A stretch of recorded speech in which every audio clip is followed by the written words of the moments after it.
Welcome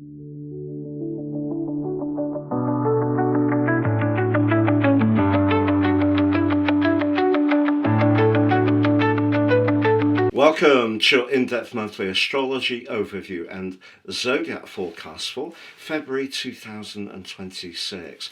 I'm going to share some of the big themes of the month ahead to begin with, then on screen where all the planets are as February starts, which always provides an influential backdrop. I'll then go through each of those influences in detail, frame by frame, to give a clear picture of what we can collectively expect. Please stay with me. I'll then go through each of the 12 zodiac signs from Aries through to Pisces, which you can relate to in terms of your ascendant, sun or the moon. But at the start of each of those zodiac segments, I will share on screen exactly where the planets are for each sign. I'm astrologer Patrick Arundel. A very warm welcome. Thank you so much for all your views, comments and likes. If you've yet to hype one of my videos, I'd be grateful if you did that too. Thank you so much too to my members. If you've yet to subscribe to the channel or are new here, please help the channel to continue to thrive and do so now.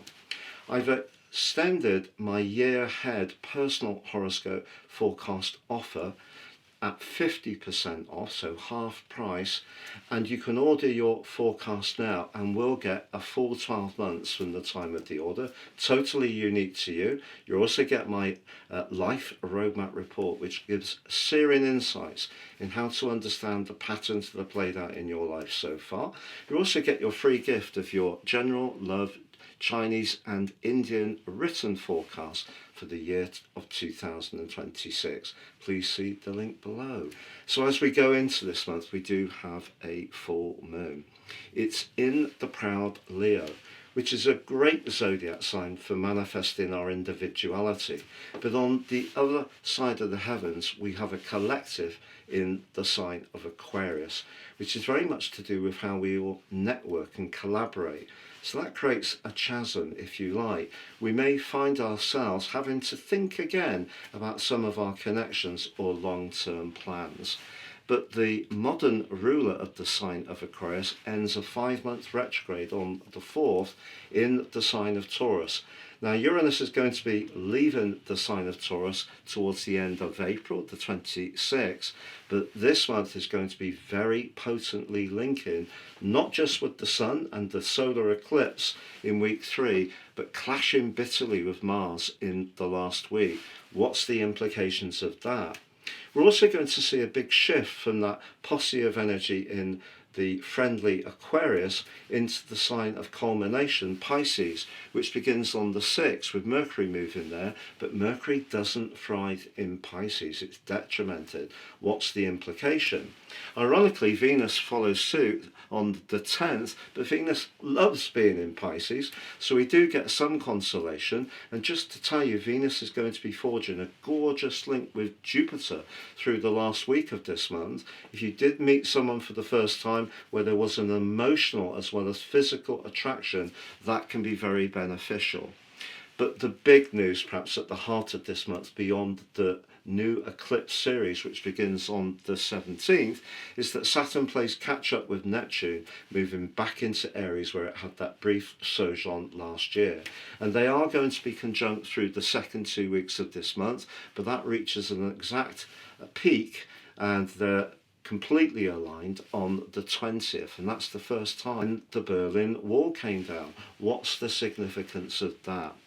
As I mentioned, we do have a new eclipse series on the 17th, which is in the sign of Aquarius, but it's very late at 28 degrees, the 6th successive lunation with the sun and the moon together at that degree of a series of 7. And this one is in a very abrasive right angle with Uranus, the modern ruler of Aquarius. And I think that's going to have huge implications economically, but also for collaboration, especially between nation states.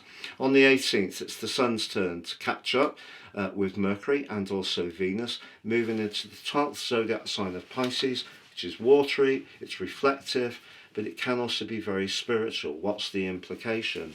But on the 20th, we have that conjunction between the newly arrived Saturn and Neptune, the modern aquatic ruler of Pisces, which has just left after its all but 6-month visit last year of being in Pisces since 2012. And then on the 26th, Mercury begins a retrograde in Pisces, which in itself is not going to necessarily be easy. This year, we have all of the Mercury retrogrades in water signs. If we think that Mercury is very much about precision, communication and clarity, water is much more emotional and therefore can be more subjective. It's going to be retrograde for 22 days through to the 20th of March, in other words, when we get to the spring equinox. So I feel that there is going to be some slowing down, some mix-ups, misunderstandings at that point that is going to be intriguing.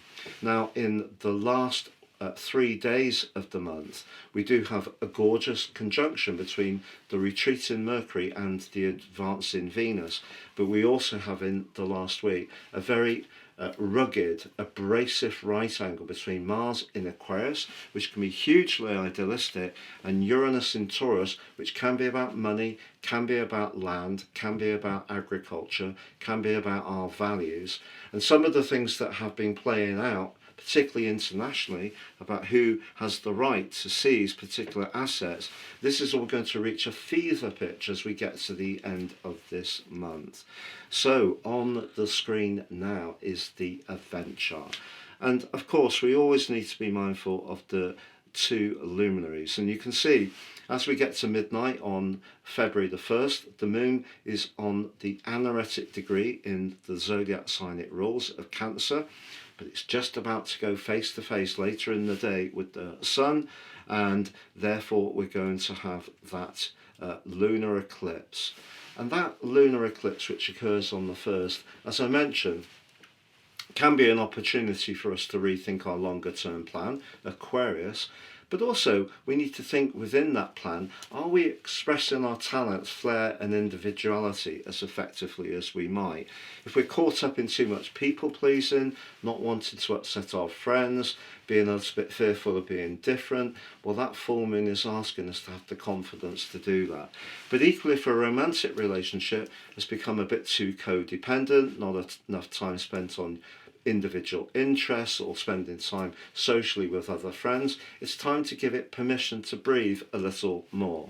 But you can see at the start of the month a huge stellium of energy in the sign of Aquarius, and particularly the combination between Mars and Pluto, which did reach a peak, an exact conjunction.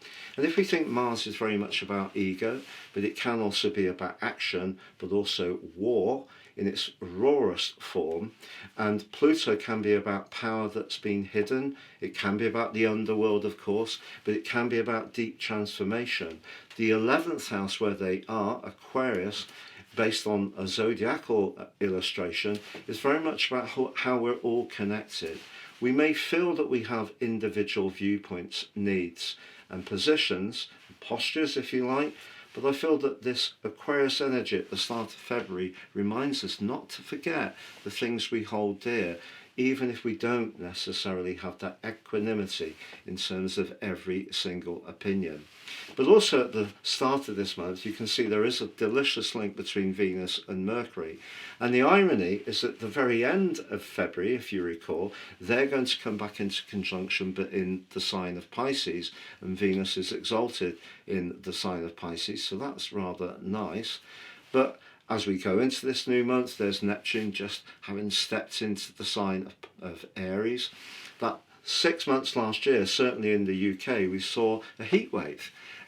Obviously Aries, fire, and Neptune can be to do with water. When he stepped back into Pisces, we had nothing but rain. So going to be interesting how the climate goes in these coming months. But one of the things that Neptune does do immediately, as we go into this month, it is angling towards Pluto. And Neptune, of course, can be about the spiritual dimension, but Aries, the first zodiac sign, is a new beginning for Neptune, which takes 165 years to go through its entire cycle. So when Saturn joins in the middle of this month and they come into an exact conjunction on the 20th, I think it is a seminal moment.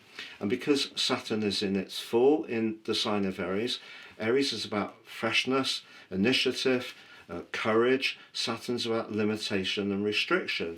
So we're likely to see a more muscular, assertive, and frankly masculine approach, particularly to things like humanitarian aid, charitable donations, to do with mental health and the care of people who are more vulnerable, and that's not necessarily a good thing. So we may see more of that as this month goes on. The other takeout as we go into this month is that Jupiter, still retrograde in the sign of Cancer, where it's exalted to, is in a quincunx with Venus and Mercury. And I think we have to be very realistic that some of the discussions that are going on, they are going to affect how we feel emotionally. Jupiter can be about philosophies, can be about, in Cancer, nation states. Cancer very much about the home. Is it the case we are going to see some very powerful communication that tries in some ways to dominate? And because on week 3 of this month we have that very powerful square between the Sun and Uranus, which feeds into that solar eclipse, which is fresh, this is the first of a new series, I think there's the potential for a lot of turbulence around different viewpoints just not aligning. So more idealistic people could be challenged by people who are seeing the main chance. That's going to be a big theme of this month. And then with the energy moving into Pisces towards the end of the month, we are seeing an end point, a wind down, and perhaps a lot of reflection. And something may, in some ways, I feel, be deconstructed. But with Saturn and Neptune moving into Aries, it's a new beginning coming, but it's a new beginning without the benefits being clearly defined, I feel. So I think it is going to be a very unsettling month, but certainly a month with Uranus going direct on the 4th. Intriguing, it had been retrograde as usual for 5 months since the 6th of September. If you have found that your finances have been a bit unpredictable in that time, those should even out. Mercury moving on the 6th into the sign of Pisces, particularly with the retrograde coming on the 26th, urges us to make sure that we clarify our emotional or spiritual messages as much as possible. But we could find ourselves at times wanting to withdraw a little bit, even though there is this Aquarius energy which can be very sociable at the outset of the month. And on the 10th, with Venus playing catch up, moving into Pisces, Venus does love being in Pisces. It's very, very good for anything to do with music, creativity. If you do have someone that you have a lovely link with and you do have a clear understanding of your long-term role together, this can be very lovely between you. But Saturn moving back into Aries, as I mentioned, Saturn is in its fall. In Indian astrology, they consider that falls are more powerful than an outright detriment. So that's intriguing. So we may find that something that does start does stutter. But on the 17th, that solar eclipse in Aquarius, the first for 8 years, if we think the Sun in Aquarius is in its detriment, but it's squaring the modern ruler of that sign, which of course is now going direct, but all through that following week, a lot of very aggressive, abrasive language as people fight for the philosophical ideals that will dominate. So with the Sun moving into Pisces on the 18th, joining up with Mercury and Venus, the 12th zodiac sign is an opportunity through to the spring equinox to really let go and rest and release anything which is not serving our greater good.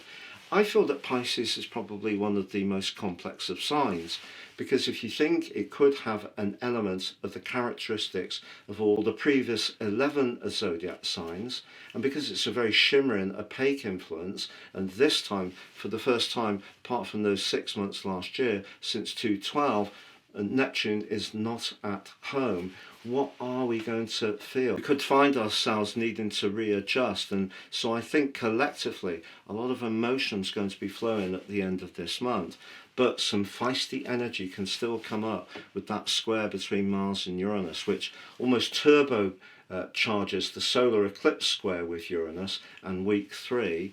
But as I mentioned at the outset, a lovely link between Venus and Jupiter towards the end of this month, and also Venus and Mercury.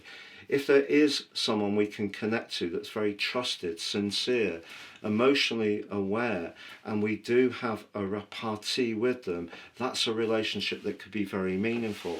So I think, to summarise, February is going to be a month of big discussions, big arguments and big disagreements. There could be turbulence in the financial markets, I feel. We're going to see people come together collectively against what they see as challenges, but we're also going to see people being very pugnacious about how they see things if it doesn't align with the group ethic. And then later in the month, particularly with Saturn and Neptune coming into a conjunction on the 20th, it is a new beginning just at a time with the energy in Pisces when lots come into a close, and we won't quite know what the outcome is. So I think at times this month could be a little bit uncomfortable and disorientating. Please stay with me as I go through each of the 12 zodiac signs, from Aries through to Pisces. And if you've yet to order your personal forecast for the next 12 months, please see the link below and get half price, 50% off. So Aries, your February 2026 on the screen now is your event chart. You can see there's a big cluster of energy in the sign of Aquarius, which is about the network, it is about our friendships. It can be about our higher purpose, but it can also be about our long-term plan. We need to be mindful as February starts, the position of your ruler, Mars, is very close to Pluto. Pluto's about power. In the sign of Aquarius, collective power can be intriguing, but also having the confidence at times to be totally individualistic, very Aquarius, but in a way that we're still open to connect to others.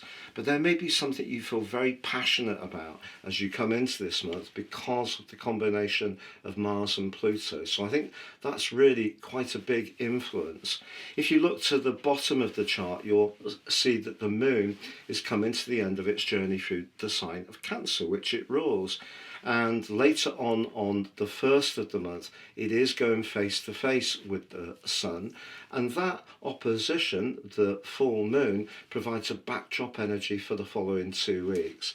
And I think if you're not so clear about your future, that moon could stir up a degree of caution or perhaps even doubts, if I'm honest, because we are going to see Uranus go direct on the 4th. So if there has been some uncertainty around the foundations in your world, particularly over the last 7 years, but more acutely since the 6th of September when the retrograde began, it wouldn't be a complete surprise. But ironically, as this month begins, Uranus actually forges, you can see, a very strong link with Saturn in your 12th house. So things you've been doing behind the scenes could start to pay off as you come into this month. But I feel that that full moon suggests if you're not really feeling it when it comes to that long-term plan, you may need to reimagine it in some ways. Now, whether you're really feeling invested in a romantic situation of friendship, your interests, or your professional role will depend on your unique circumstances. But because we have Mercury, the planet of communication, but also of precision, moving into the watery Pisces on the 6th, you start a period of deep reflection which coexists this month with that potential to think about the future, because the sign of Pisces is very much about endings. So as much as Saturn does move, it's true, in the middle of this month back into your sign, and does point, because yours is the first zodiac sign, to a new pattern which takes 29.5 years to complete, Saturn through the entire zodiac. Although that seems to be about new beginners, Saturn is actually the planet of outcomes and culmination. So I think the new beginning doesn't necessarily give us the results. So I think there's a degree of idealism and friendship potential at the start of this month, but as the month goes on, Venus follows Mercury on the 10th, diving deep into Pisces. You're going to want to just draw back a little bit. Yes, you can be still linking to people, but I think it needs to be the people that you really can trust.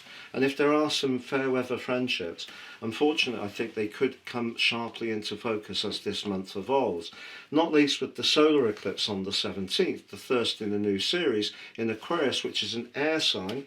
We're going to have a lot of Aquarius energy over the next year and a half, 2 years, because we have the North Node arriving in Aquarius at the end of July.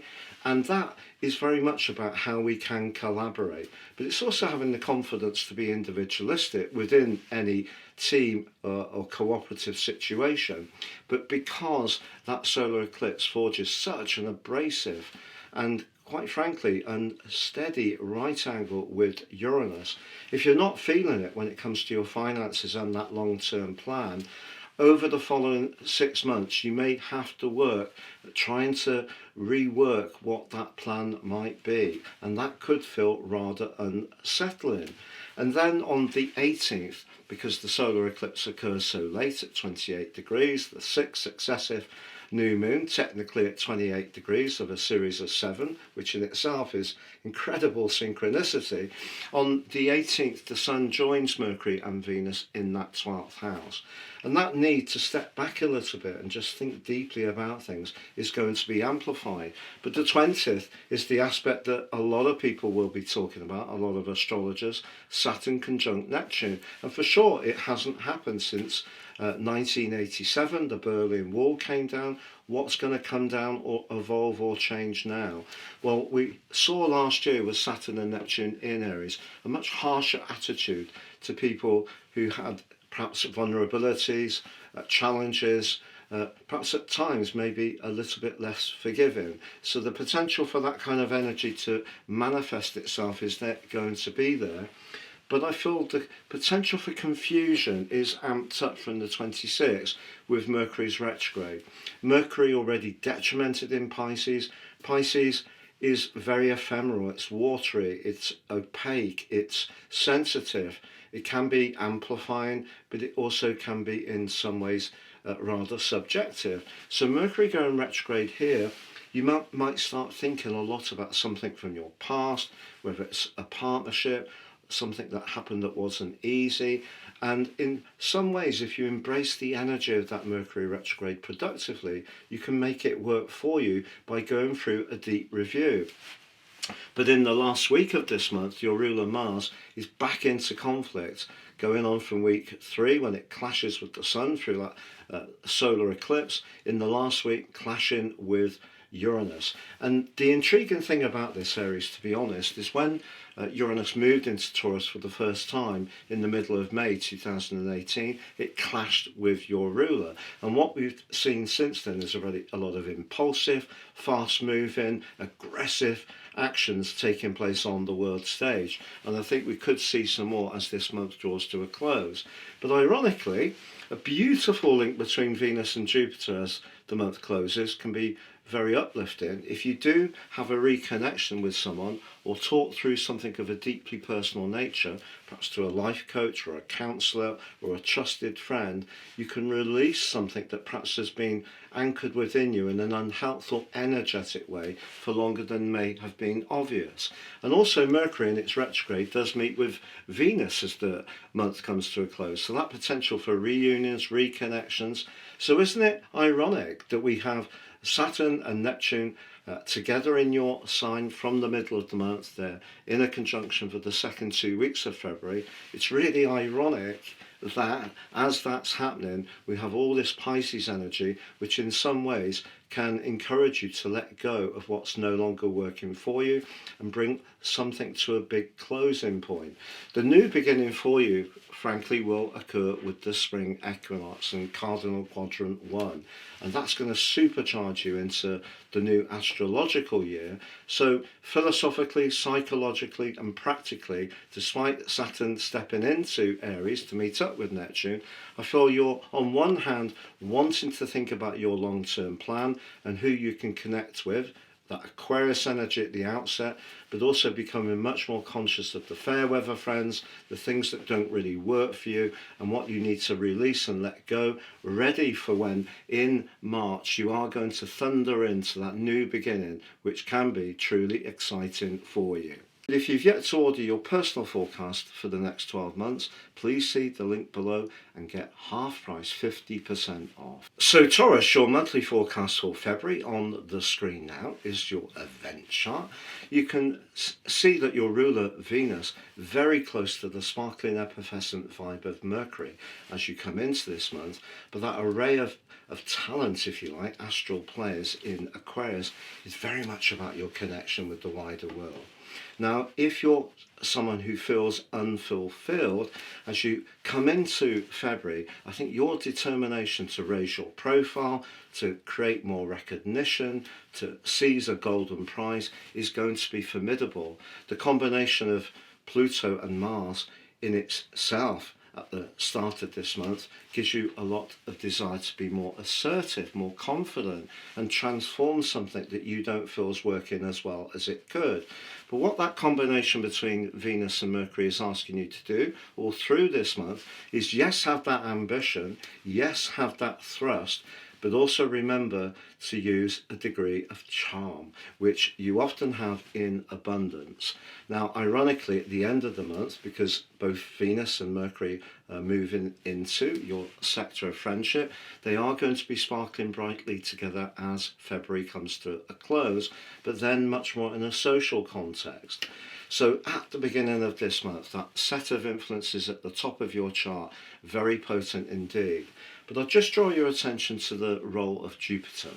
Jupiter is the feel-good planet. It is about luck and good fortune, but it is in retrograde. It's in the part of your horoscope to do with how you can convey your ideas. And it's in a quincunx with Venus and Mercury. And I think that's telling you, really, don't try too hard. Even though you may have enormous conviction as you come into February, it's important to make sure that you're approaching things in a well-balanced way. So don't promise more than what may be realistically deliverable. Now, as we come into the month as well, of course, there is a full moon. You can see the moon just come into the end of its journey through Cancer. Later on the 1st, goes face to face with the sun in Aquarius. Now, the sun in Aquarius is actually the weakest part of its journey. It's detrimented. So we have to kind of be conscious that Leo energy is at times very prideful. It can be very generous, very warm-hearted, but for you, it's going to be very much about how you feel about things. And of course, that's really what the moon gives us a lot of encouragement to do, to be aware of being protective, emotionally and practically secure, staying in touch with our relationships that are important. So because you have such a fantastic array of influences in the most dominant part of your chart, the most visible part of your chart, you're just being asked over the following 2 weeks with that full moon is make sure that whatever moves you make, it always feels right. Be guided by your intuition, even if there is something that's very exciting that you want to go for. Now, on the 4th, Uranus, the planet of change and innovation, which has been in your sign for all but those 4 months last year, full time since March 2019, well, that ends a 5-month retrograde. So if you have found yourself kind of taking 2 steps forwards and 1 step back around something you want to do that's fresh and different, or if there is a change that you're working towards that's stalled a little bit, I think hopefully that will start to move forwards. But I have to tell you, Uranus can be a very provocative influence this month, particularly through week 3 as it connects to the new solar eclipse series in Aquarius on the 17th, but also in the last week of this month as it clashes with Mars, but more of that shortly. On the 6th, Mercury, the communicator, but also the planet of precision, moves into your sector of friendships.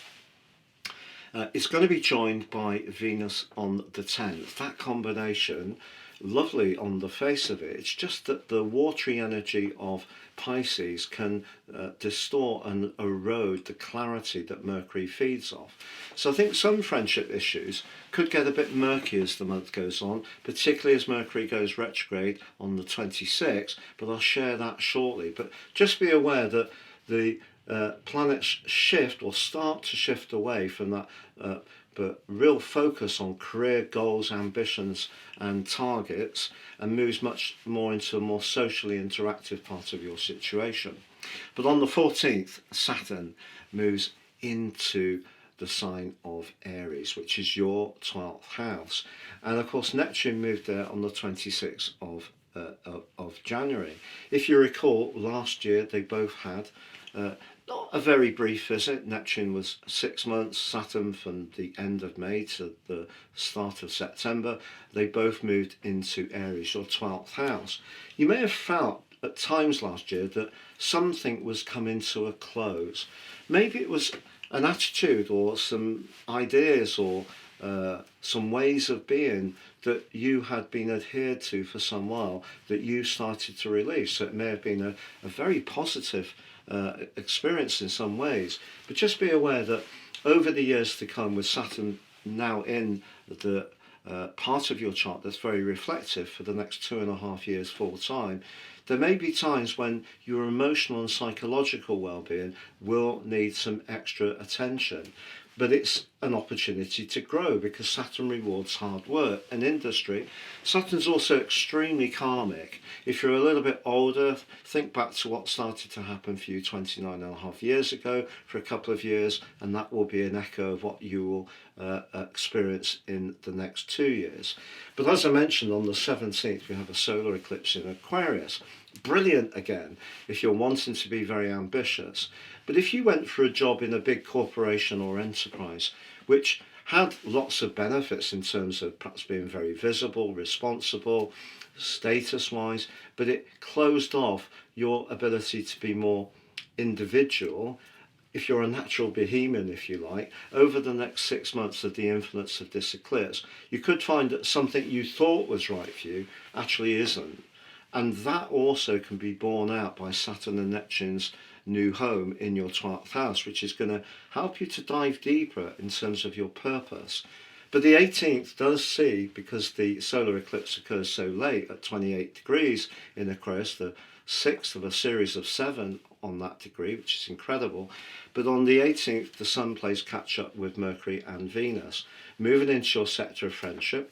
Lovely. But Pisces is very sensitive, but it's also about reflection. So you may want to get together with people from your past that you haven't seen for some while.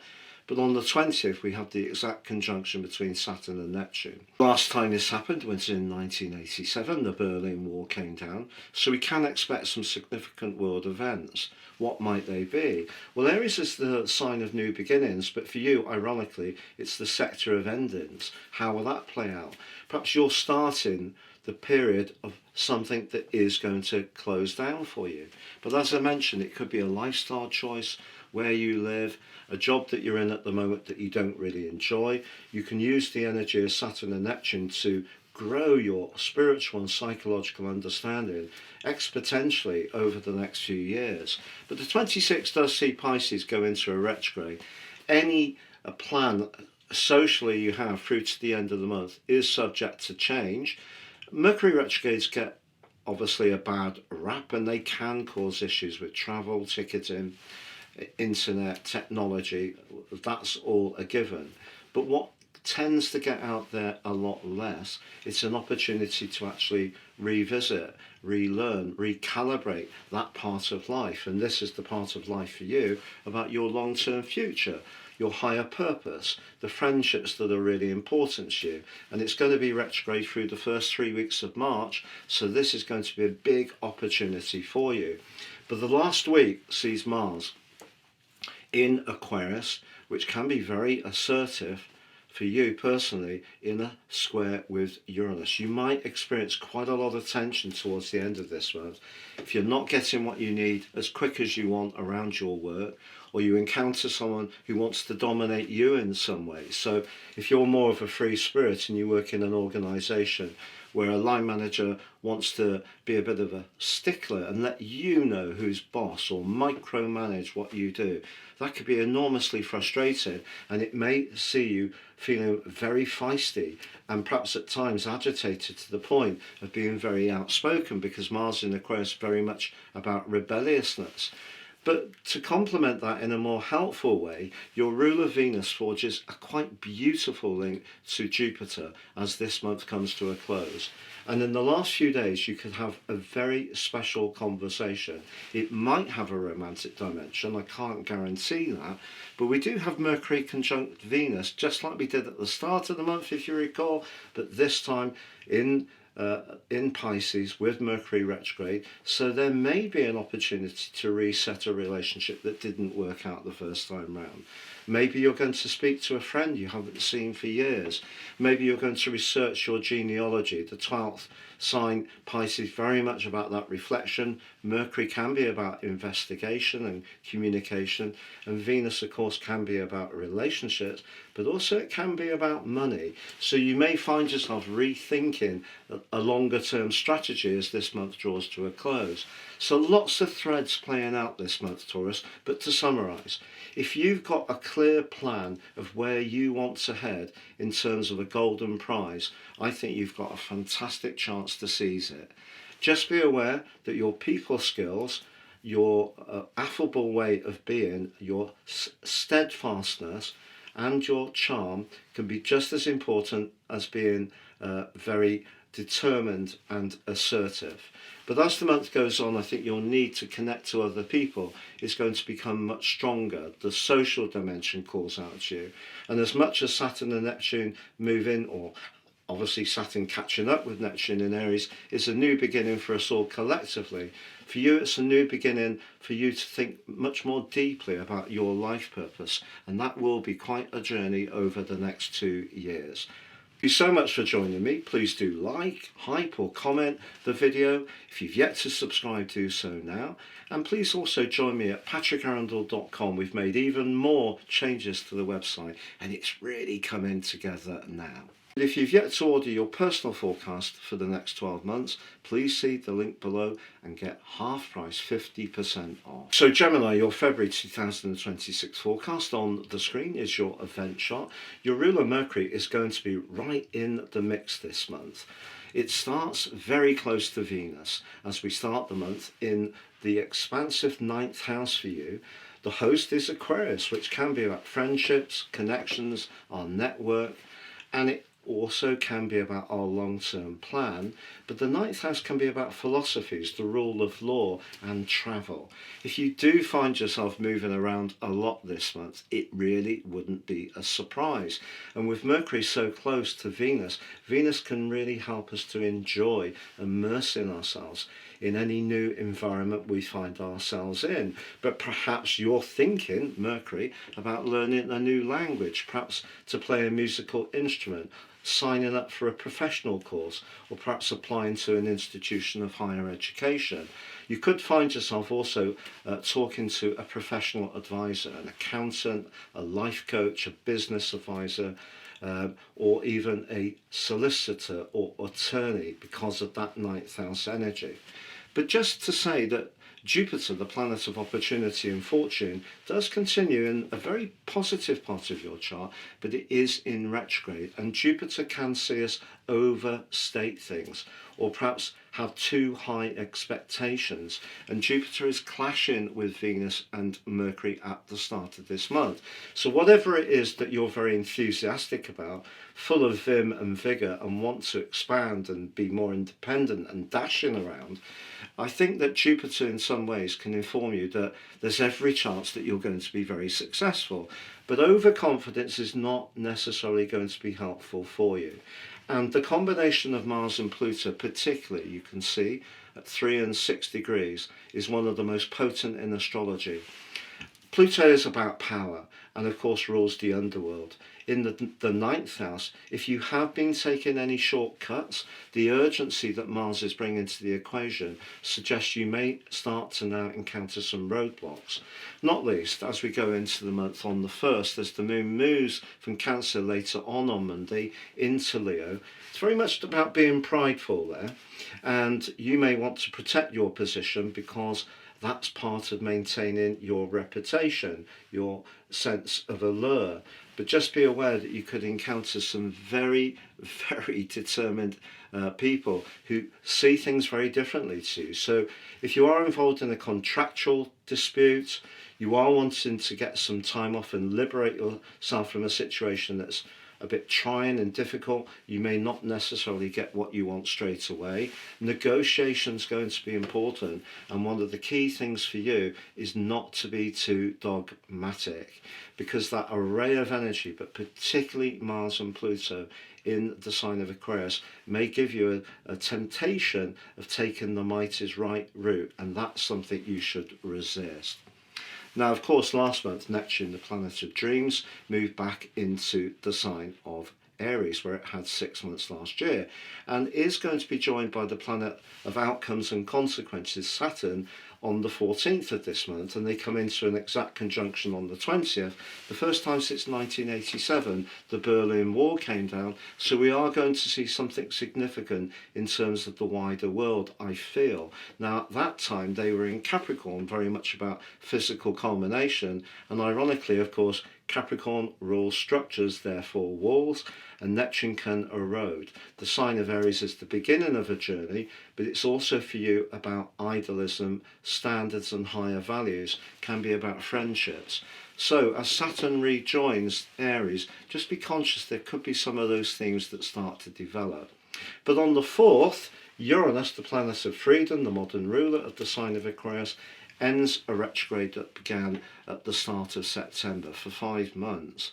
Uranus is an interesting planet, and it doesn't like being in Taurus. Now, the retrograde began when it was still in Gemini, when it had that brief 4-month visit, but in Uranus, for you, it is your 12th house. And if you go back to 2019 full time, but particularly 5 months to 2018, when Mars squared up with Uranus when it first arrived for its initial visit into Taurus, you may have encountered a lot of stress, and it may have been hard to identify why that was. Uranus in the 12th house lies deep for you, and therefore can affect the nervous system, but also our psychology.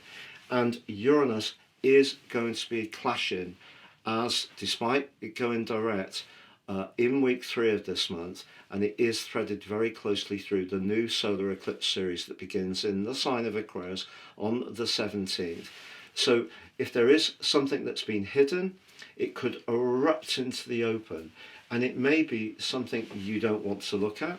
It may be something you want to ventilate about another person's attitudes. So for example, if someone's been very unfair to you, unethical, taken shortcuts, your determination to get things resolved in a fair way is going to be very fierce, and good for you if so. But just be aware that Mercury switches into Pisces on the 6th, followed by Venus on the 10th. And that's for you the part of your chart to do with your connection to the world.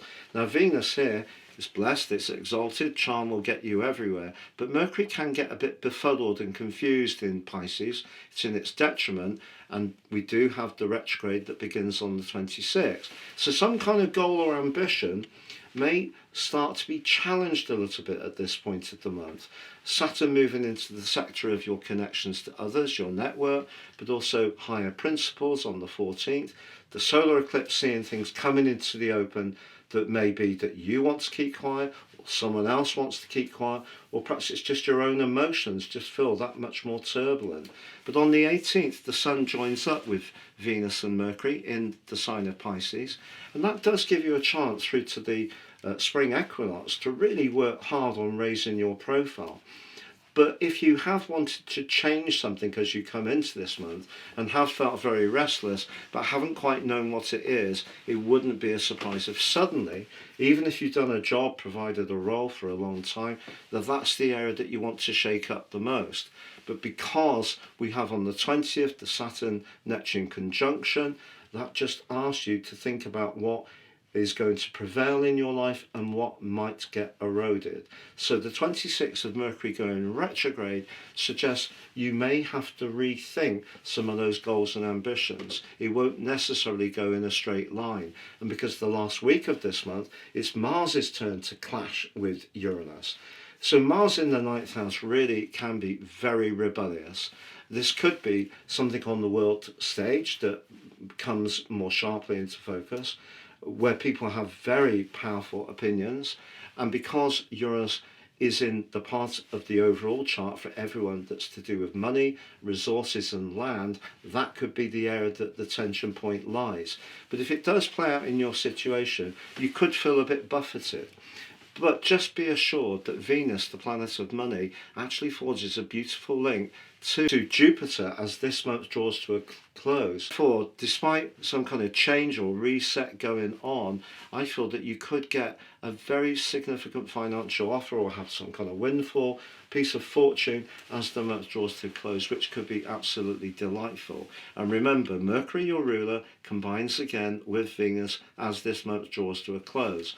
Mercury is about communication, it can be about precision, it can be about the message, and Venus can be about values, money, relationships.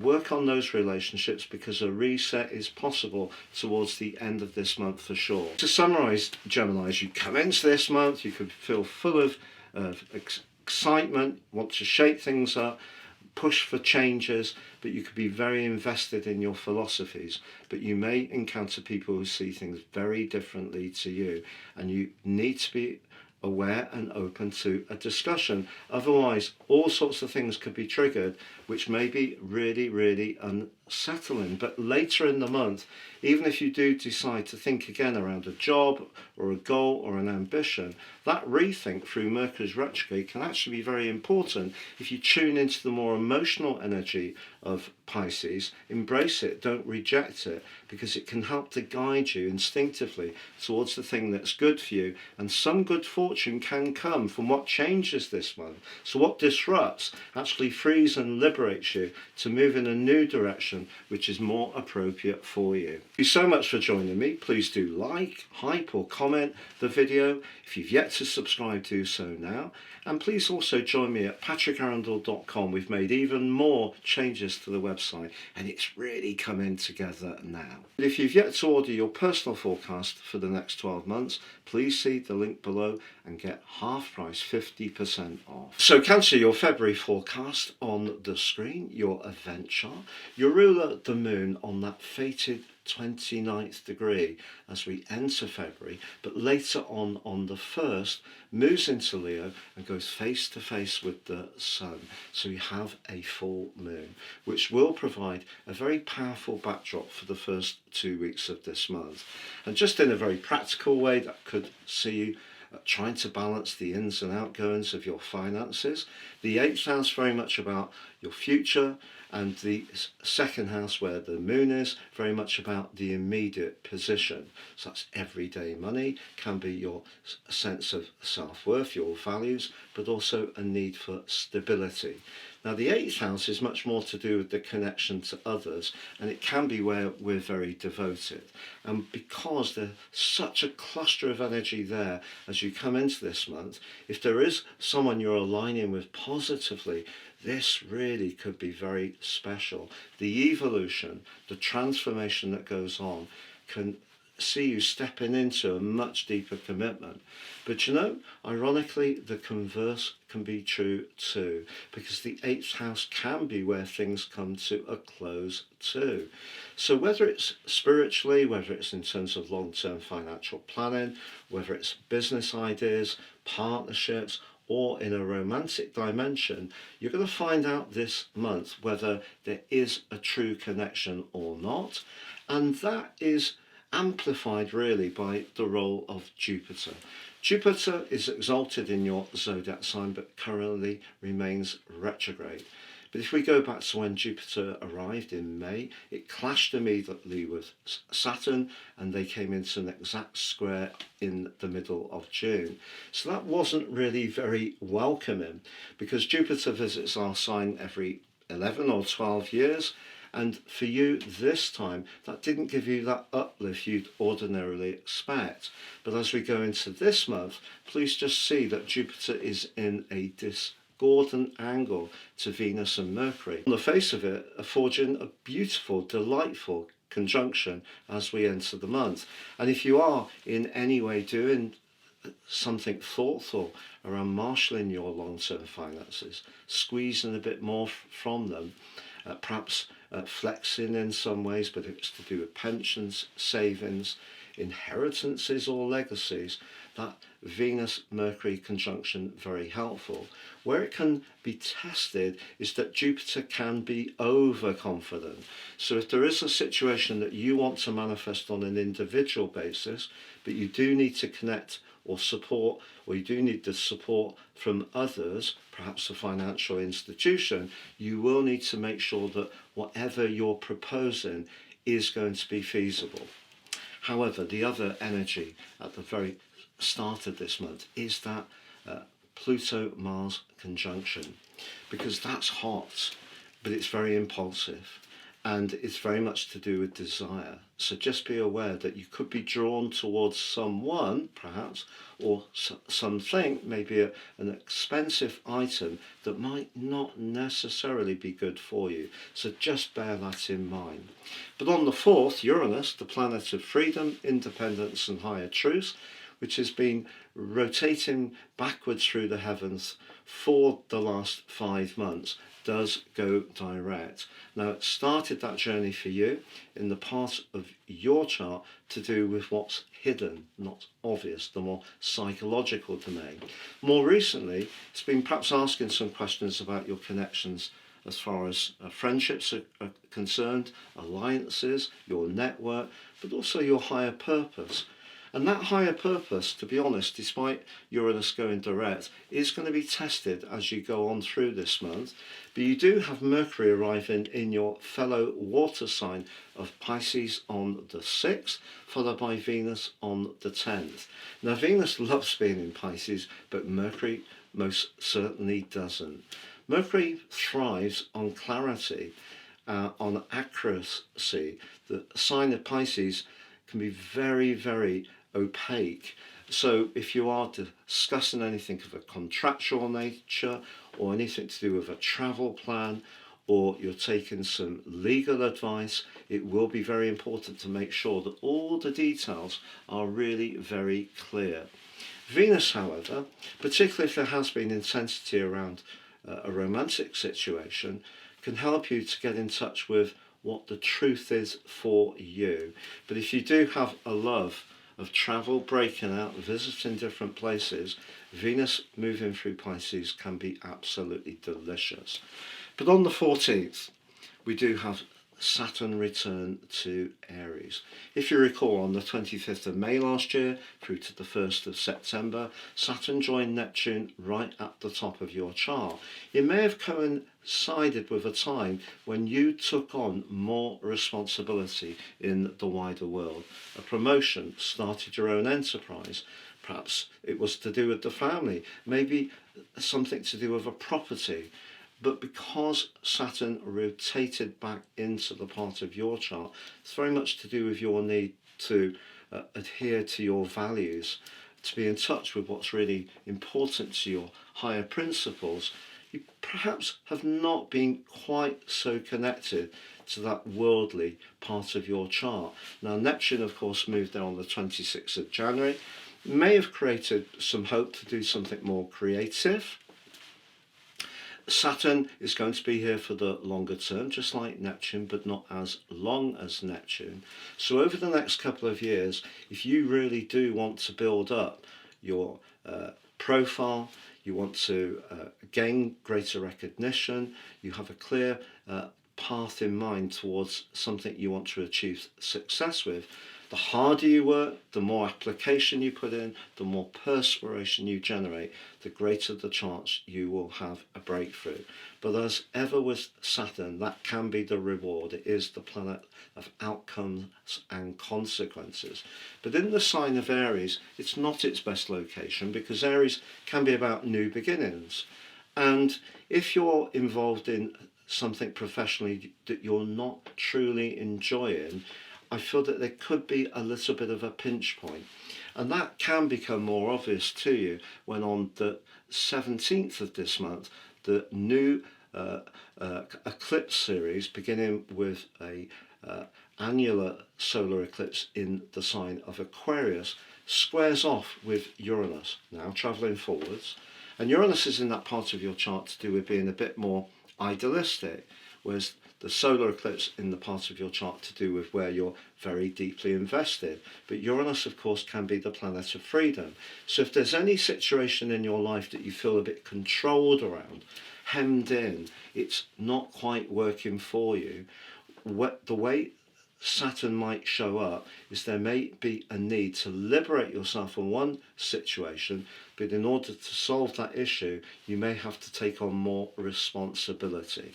But on the 18th, the Sun moves into the final zodiac sign, and the next 4 weeks, Pisces season, very much about that more spiritual, emotional dimension, can be quite psychological, but for you it is about freedom. So if something's causing some pressure in your situation, you can release yourself from it with that solar eclipse, but you may have to take on something else to replace the thing that perhaps was challenging. Now on the 20th we do have Saturn and Neptune come into a conjunction for the first time since 1987, when the Berlin Wall came down. What's going to happen here? Neptune can be about idealism, it can be about a higher spiritual purpose, but the sign of Aries is a new beginning. The one thing I would say about this aspect, they're both connected to Pluto, which is about our collective connection, particularly in Aquarius, something shifting. But I feel that if you have to perhaps consider an alteration around your work, you will have to be mindful of the financial implications of that. And all of this can get you thinking quite actively from the 26th, when Mercury goes into its retrograde. Now we all know that Mercury retrogrades can be tricky when it comes to technology, whether it's travelling places, glitches in the system, cancelled flights, ferries that are affected by industrial action. That's pretty mainstream for Mercury retrogrades. But for you, the 9th house. But because the host, Pisces, is water, I think anything to do with distribution or travel around water could be affected. But you're also being asked to get in touch with the emotional side of your being, because you start this month trying to balance the books, but also balance where you stand in your connection to others.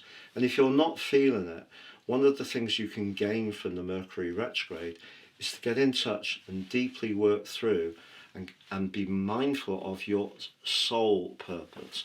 And that could be something that really calls out to you as this month draws to a close, because Jupiter forges an absolutely delicious link to Venus in the last few days of February, which could prove to be very fortunate for you personally. This can show itself up by the resistance you may have felt with Jupiter's discordant connection to Mercury and Venus at the start of the month, because Jupiter links much better to Venus towards the end of the month, and Venus and Jupiter come back into a conjunction as February comes to a close. That need to be doing something that serves your higher purpose and yet liberates you, even if it does have some responsibilities and obligations, is going to be much more to the fore. And we also have Mars clashing with Uranus in the last week of this month. So if you do once again experience, perhaps in a romantic situation, someone being too possessive, controlling, jealous, limiting, using leverage in some kind of way, Uranus is going to see you push back on that very strongly this month. So although I feel a lot of the publicity around February will focus quite rightly on Saturn returning to Aries, and we will have a lot of attention to on the solar eclipse, I actually feel Uranus gives us a lot of insights to how this may feel for you.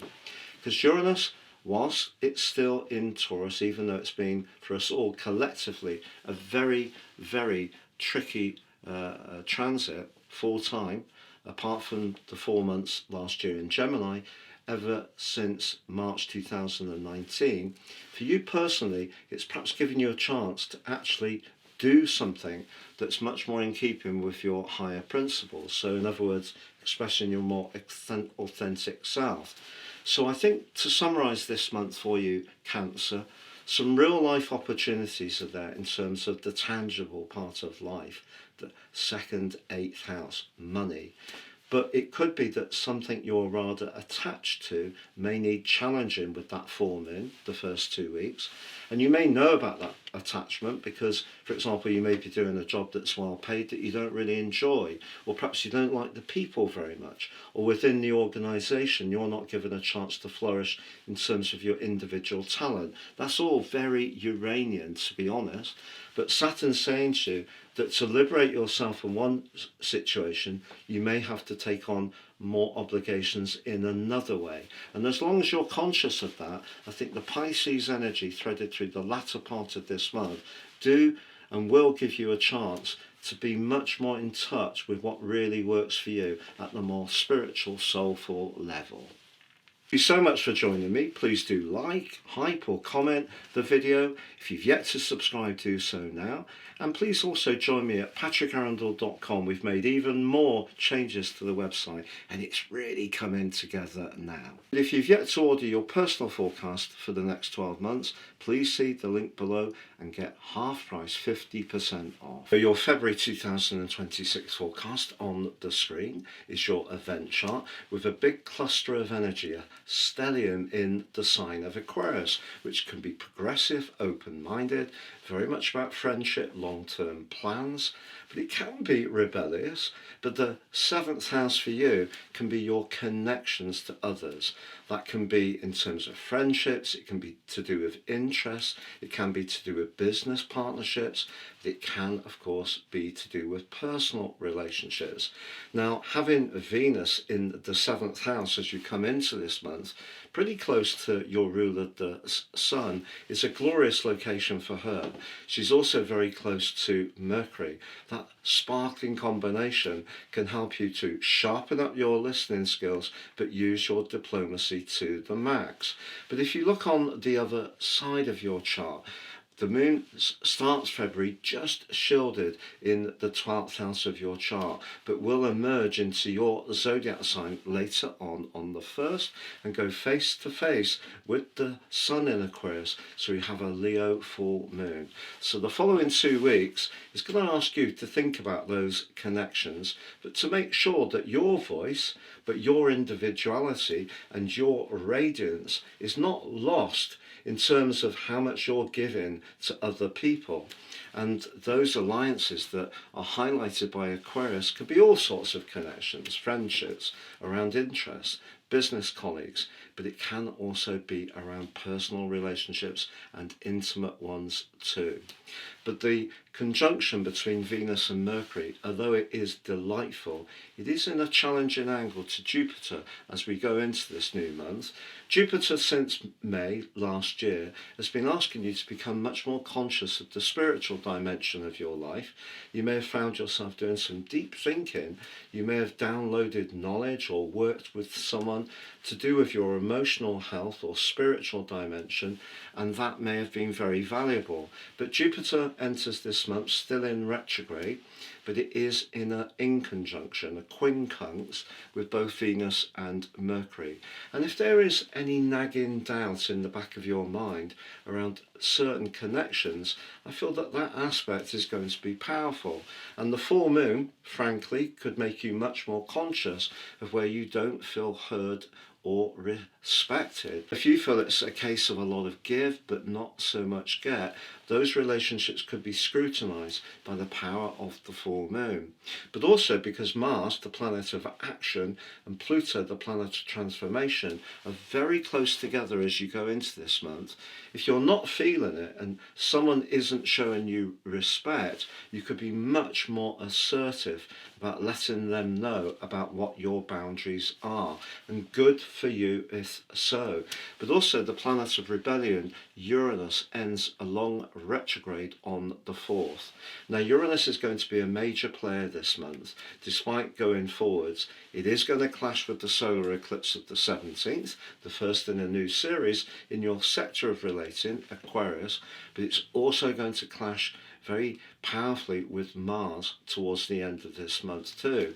So if there is someone you feel does tend to browbeat you, be dismissive, doesn't listen, changes the subject, it's something that you could find yourself becoming more and more angry about and more inclined to push back and be more assertive. And why not indeed? But by the 6th, Mercury, followed on the 10th by Venus, move into your 8th house.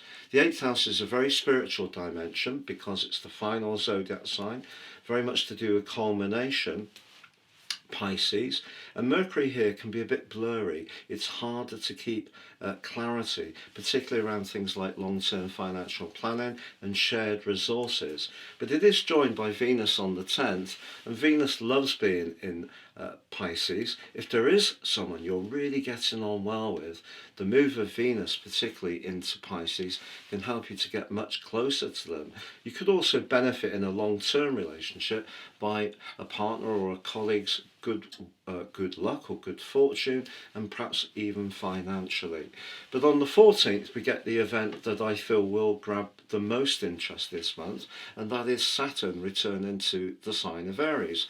But of course Saturn did move into Aries from the end of May last year to the 1st of September.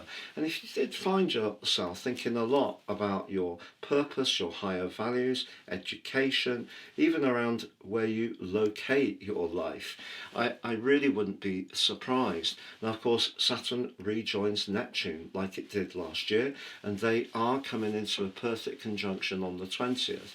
So I think your philosophies that guide you are going to come sharply into focus. And if there's some parts of your life that you're not really enjoying, for example, if you travel a lot for your work, but it tends to crush your energy, that may be something you'll want to change.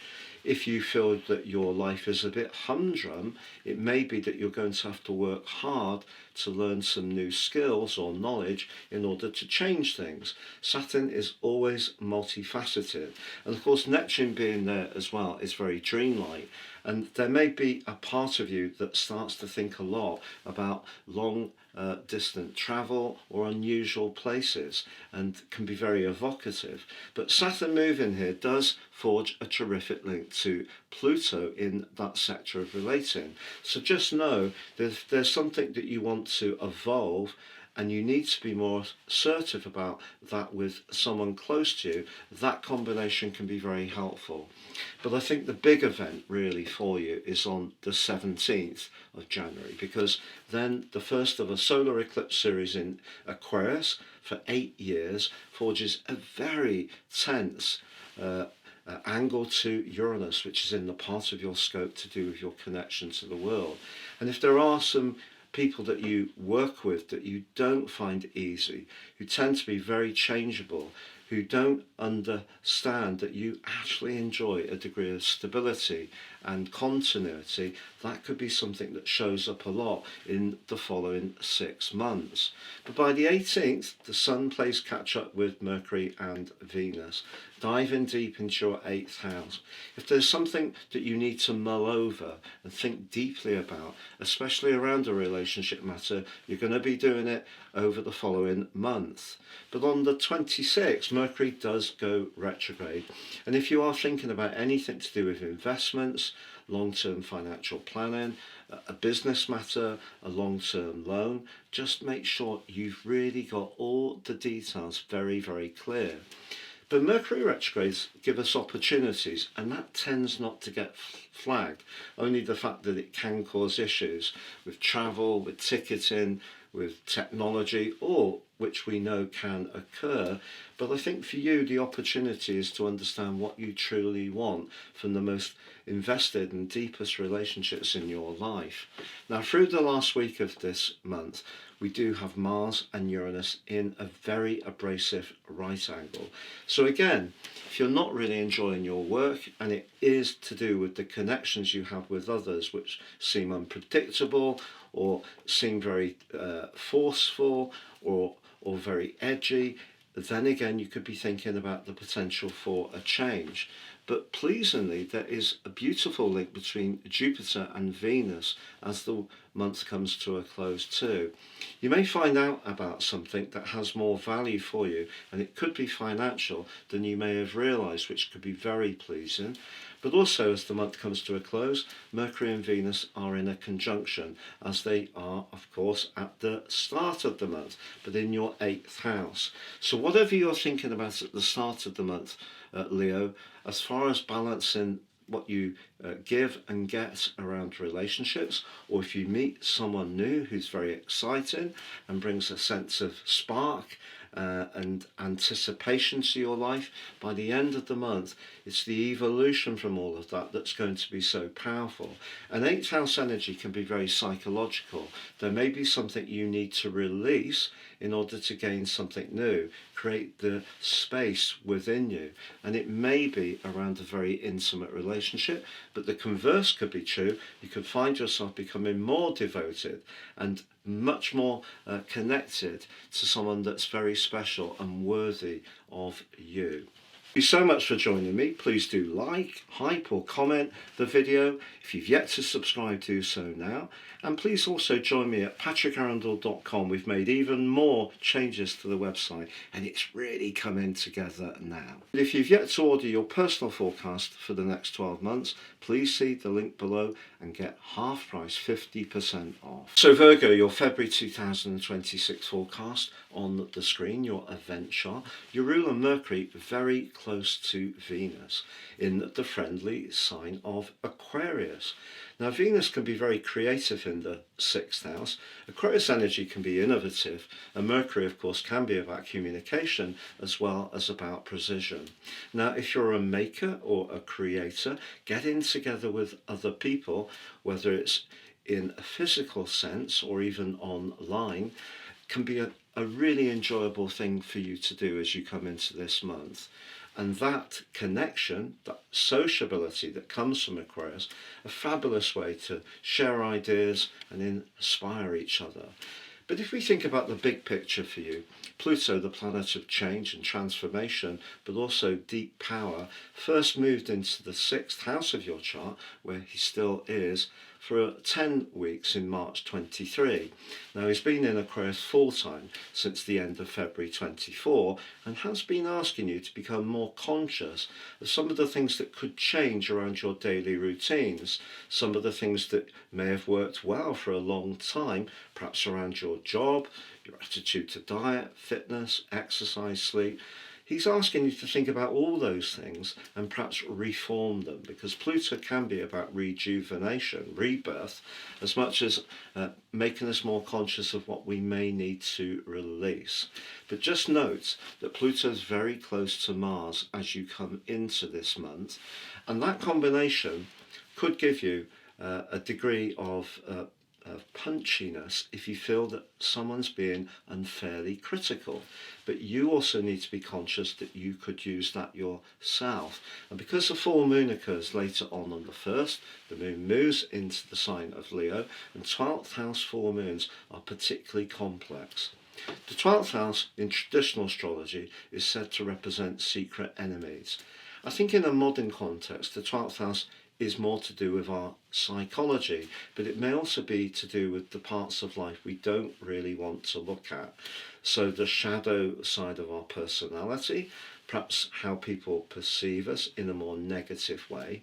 And I feel the first 2 weeks of this month do give you the opportunity to connect and celebrate an interest or hobby you've got with good buddies.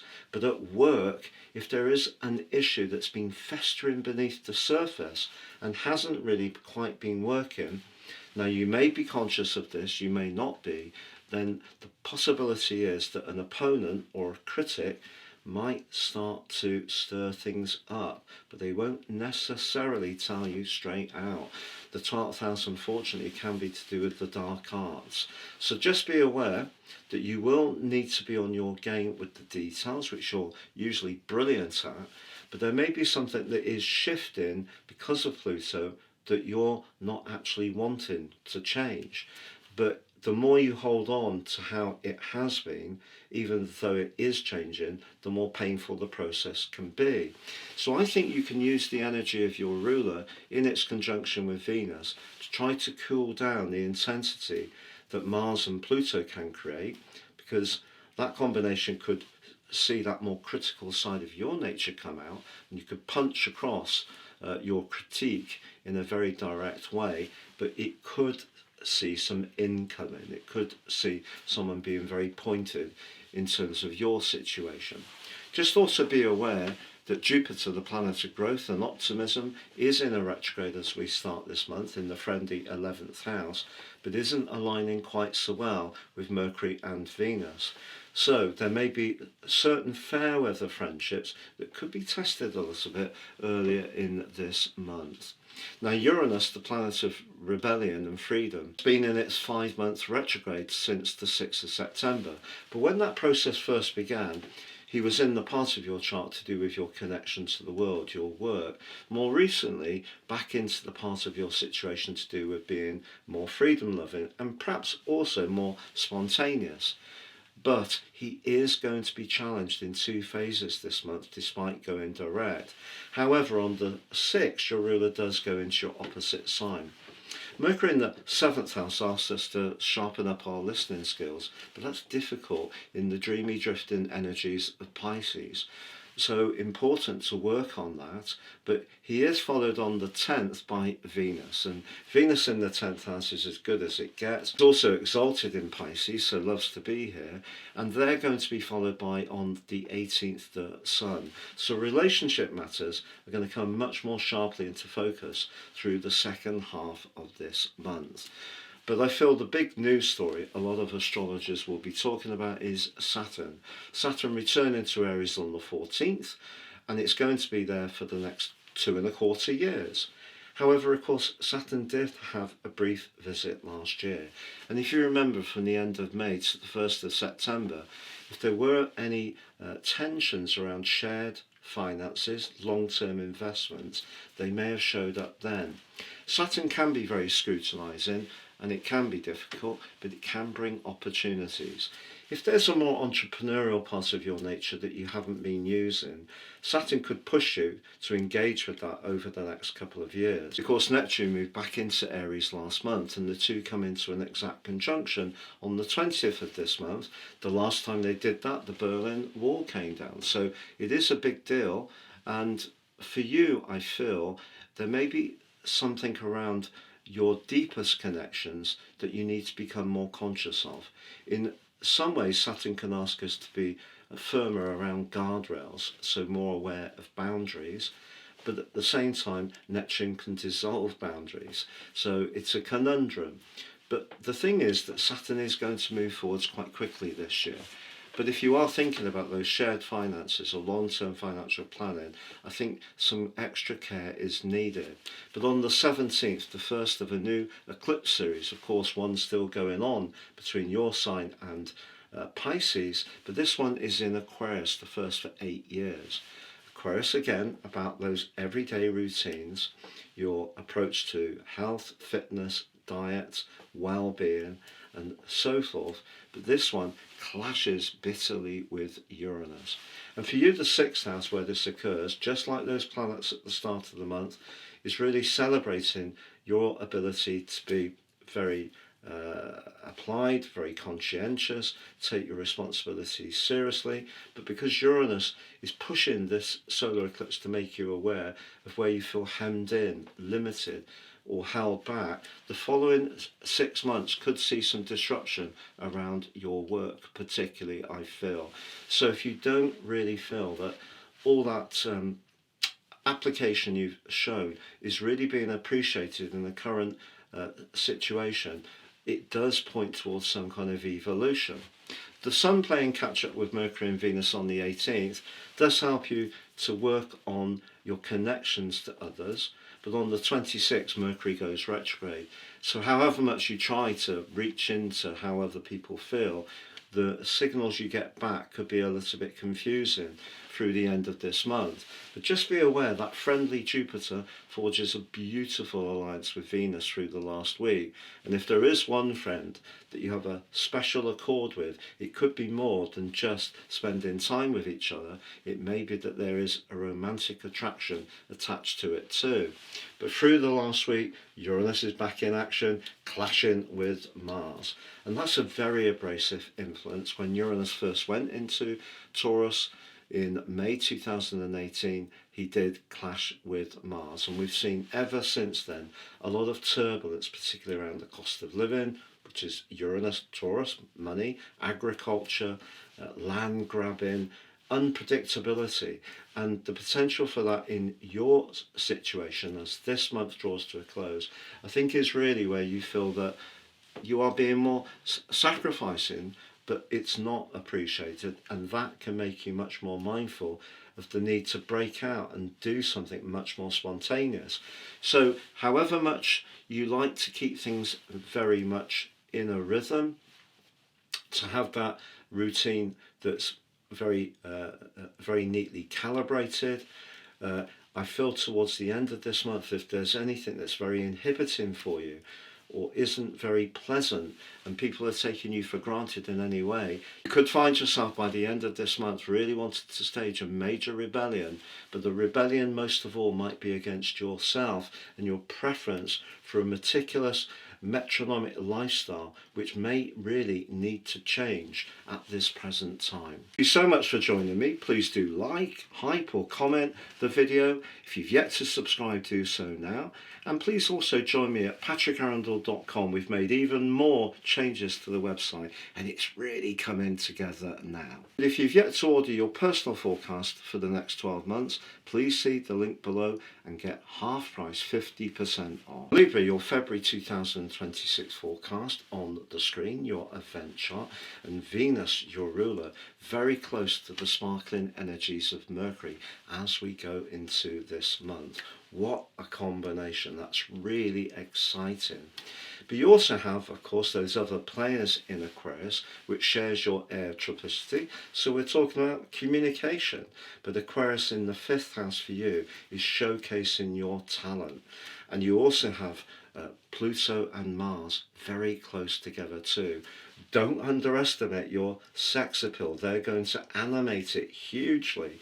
And you could have a little bit of a choice to make as you come into this month, Libra, because the moon, you can see, starts the month very high in the sky for you. You have Jupiter there as well in the most public parts of your chart.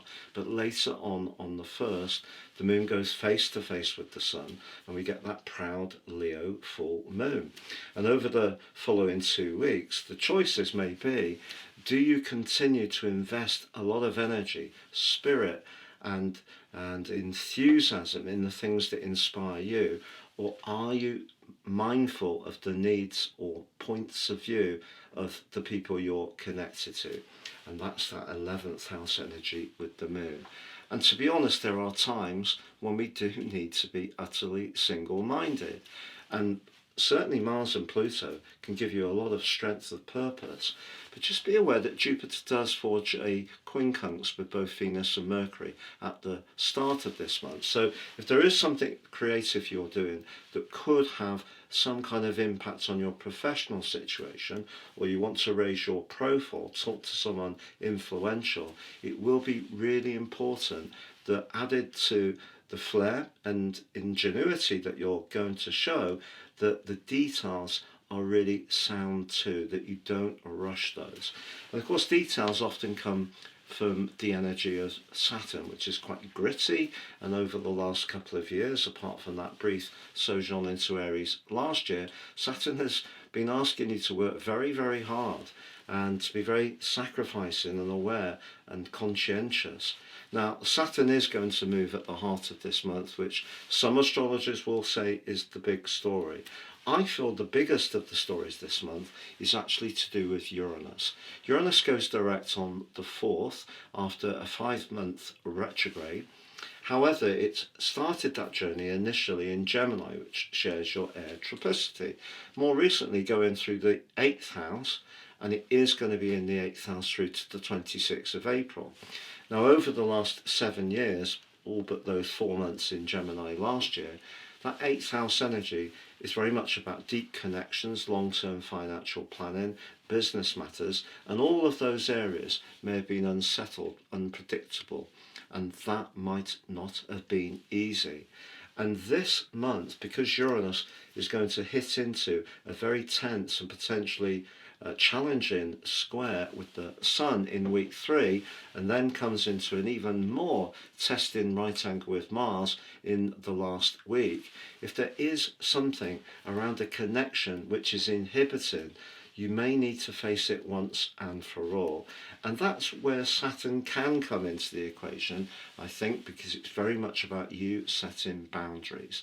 But on the 6th, Mercury moves out of Aquarius and for you into your 6th house. It's going to be joined by Venus on the 10th and the Sun on the 18th.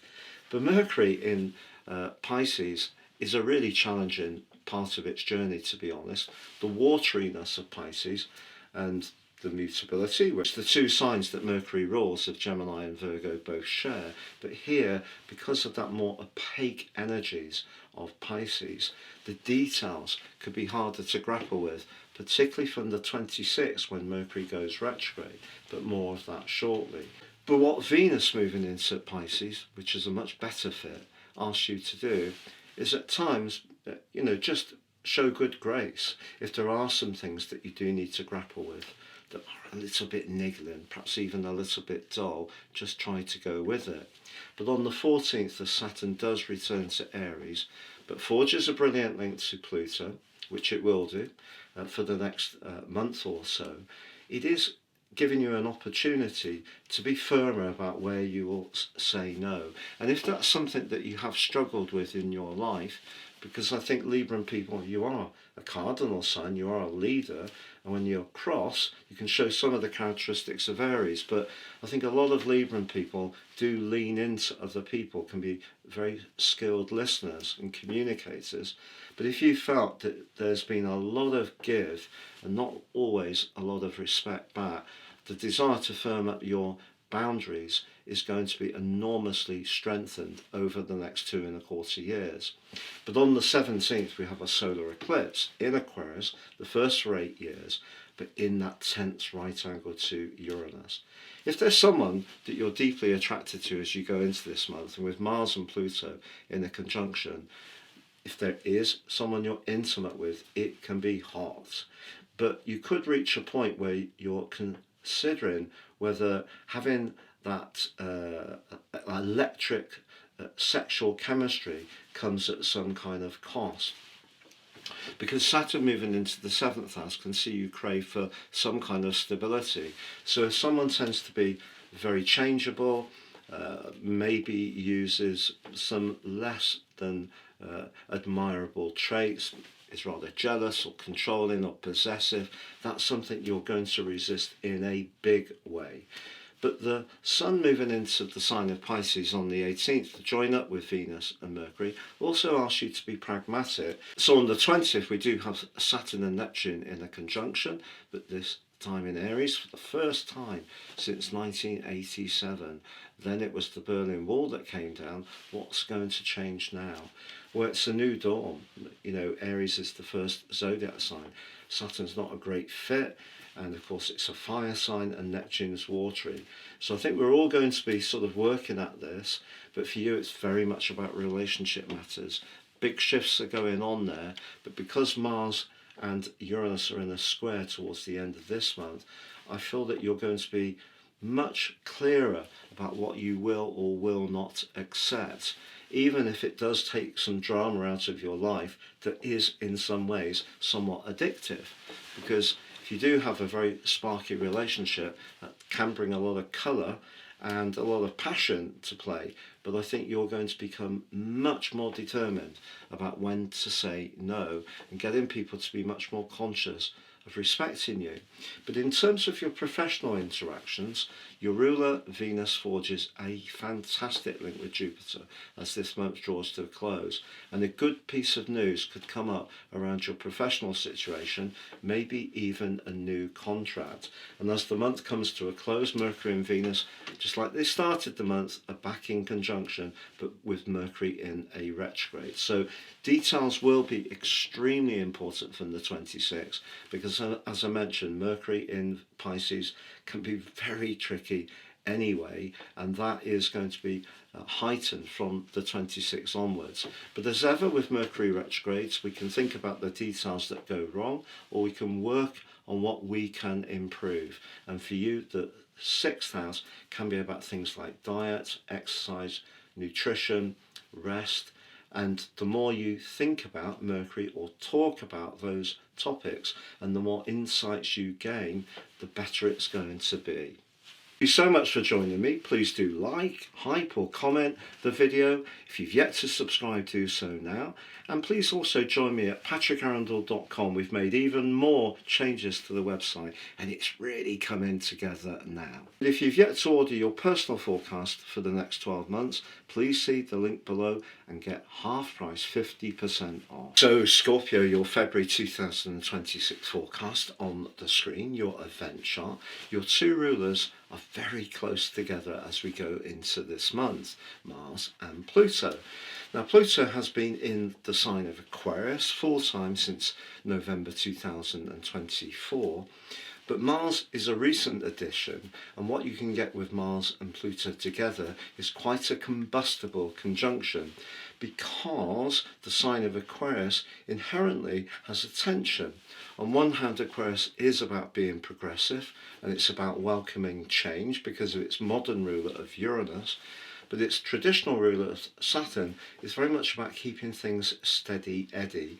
So you could find yourself as you come into this month with these two so closely together, thinking a lot about where you live, how you live there, but your emotional world could feel a little bit more turbulent. And if someone does say something that you find is unfair, maybe it could be a little bit triggering too. Because Scorpio, as this month goes on, the Sun is going to receive the Moon. On the 17th, we have a solar eclipse, the first in the sign of Aquarius for 8 years, but it is in a tense right angle, ironically, with the modern ruler of the sign of Uranus. And that has been shaking things up for you, all but the 4 months last year in Gemini in your sector of relating. So full time since March 2019, if there has been lots of changes around connections to others, it really wouldn't be a surprise. Now, it could have been in a very exciting and positive way, drawn towards people who are fresh, innovative or different, and that may have brought some real ups, but equally there may have been some sudden changes or some dislocations or uncertainties around involvements and relationships. But this 4th house energy that Pluto has been evoking, it began first in March 2023, asking you to become much more aware of what may need to evolve at the root of your world. And yet when you came into this year, your everyday communicational sector was absolutely on fire. And you may have had some very exciting and engaging conversations until this part of the year, but now you're being asked to think more about your emotions, about your home, family, and your immediate environment. Now, in a very positive way, Venus continues in Aquarius and starts this month in a conjunction with Mercury. If you do work from home or spend some of your working week at home, that's an excellent combination, pushing you perhaps to just make sure that you can be that much more settled or organised about how you conduct your role. Equally, if you have thoughts about working from home or offering services in your local community, that's a sparkling alliance which can help you to feel very enthusiastic about the possibilities. But later on the 1st of February, the moon moves out of your sister water sign of Cancer and into the proud Leo. But for you, that's very visible. And over the following 2 weeks of the influence of the full moon, however much there's this welter of energy in this more inward or foundational or emotional part of your chart, the full moon is activating the more public facing part of your situation. So whatever you're feeling could end up being much more out there perhaps than you want, because I feel that Scorpio people can be very pointed in their observations of others, very to the point, sometimes to the point of being blunt, but it may be that other people make observations on you, and that could be a little uncomfortable. The other thing that can come up from this full moon is the classic work-life balance scenario, which I know that we're all involved with pretty well every day. So we have all this technology, all these labour-saving devices, that if you go back to when I was a kid, my mum would be there in the kitchen on a Monday and using the hand wringer to put the clothes through, because Monday was wash day and everything was very metronomic. Tuesday was bread day, Wednesday was the pot man day, and so forth. But now we order stuff online, we have our mobile phones to find out what the weather's doing before we set out for a walk or a drive. It all sounds hunky-dory, but we seem to have less time all the time. And I think that you may find that if you're not getting enough time to focus on the foundational roots of your world, particularly around home and family, that may be something that you may need to address through the first 2 weeks of this month. Now Uranus, ironically, considering we've been talking about him, does end a retrograde which began on the 6th of September on the 4th. And that's good. It did start that retrograde initially in the buzzy Gemini, but went back into Taurus. But it is going to come into conflict with the Sun in week 3, but more of that shortly, in a very constructive and positive way for you. Even if you are dealing or attending to some tender issues early in the month, by the 6th, Mercury moves into one of its most playful locations for you, the 5th house, which can bring its sense of mischief to life. But the host, Pisces, is not Mercury's favourite location, and that can create some confusion. It is followed on the 10th by the lovely seductive energies of Venus. And Venus in the 5th house is very glamorous, and also it's exalted there, and they're joined by the Sun on the 18th. So as this month goes on, this inward, more sensitive or even defensive energy of earlier in the month makes way for a more playful, outgoing and interactive, perhaps even romantic vibe. But before that begins, we do have, perhaps for some astrologers, the biggest news of the month, in that Saturn returns to Aries. If you recall, from the 25th of May last year to the 1st of September, you may have experienced a greater sense of responsibility or obligation. Your physical vitality may have also felt a little lower, and that was because of Saturn moving through Aries. Aries is also the first zodiac sign, so in terms of the symbolism, Saturn returning there for a new, around about 29-year journey, because we've had that initial visit, that is going to be a new beginning for all of us. But Saturn is very much about what's already in existence, so it can be about boundaries, it can be about limitations, and Aries doesn't like those things. It likes to be much more go-getting. So there is resistance that's going to be forged, and of course it is meeting again with Neptune, which moved back into Aries on the 26th of January, and in fact they come into a conjunction on the 20th of this month exactly. But that Saturn, I think if you're not enjoying your work, for example, Saturn's going to push you to change it. If you have got some approaches to your personal care, your exercise regime or lack of it, if you're a born-again couch potato, Saturn's going to ask you to try to change that. If you're in a job which is as dull as the proverbial ditch water, Saturn will ask you to change that. If you're not really converting an idea that's been important to you over the last couple of years of Saturn being with Neptune in your 5th house, apart from last year, Saturn's asking you now to find the refinements, the detail, to make it gain traction. So it's a big news story for sure, not least it is linking to your modern ruler Pluto. So even if you're evolving something to do with those routines, it could be around your home and emotional life. But on the 17th, we have the first of a new eclipse series in Aquarius, and the first for 8 years. But it clashes bitterly with Uranus, and Uranus and the Sun are in tension all of week 3. If there's someone close to you, it may be a partner, it could be a family member, maybe it's a colleague who you don't feel is very attuned to your inner world, but has some unpredictabilities in their approach, that could be very unsettling. Then again, it may be you who feels very restless about where you live, the people you live with. If you've got flatmates, suddenly it can all feel like it's closing in.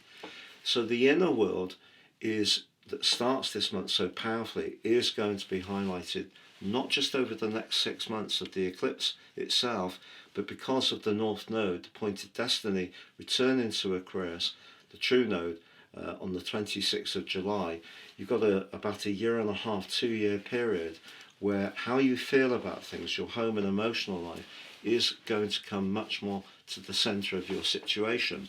So though in the latter part of this particular month, you do have Mercury, Venus and the Sun all lighting up the most social, playful and fun part of your chart, it all has to feel right. And where things don't feel right, those tensions can definitely be heightened.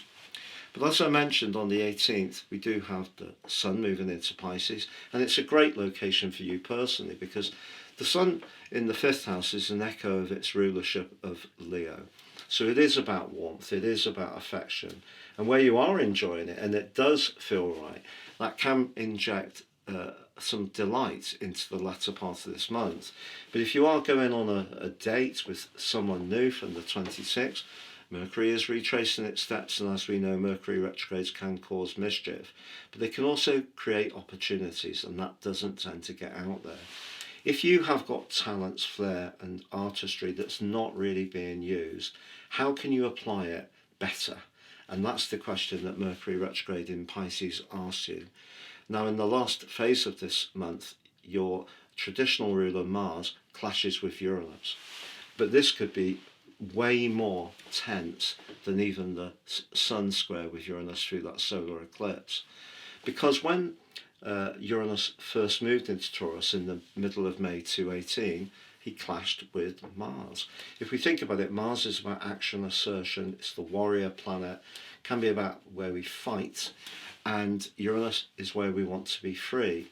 It's going to be in part of your chart to do with your relationships through to the 26th of April, Uranus, and Mars is in the part of your chart where he can, frankly, be a bit prickly.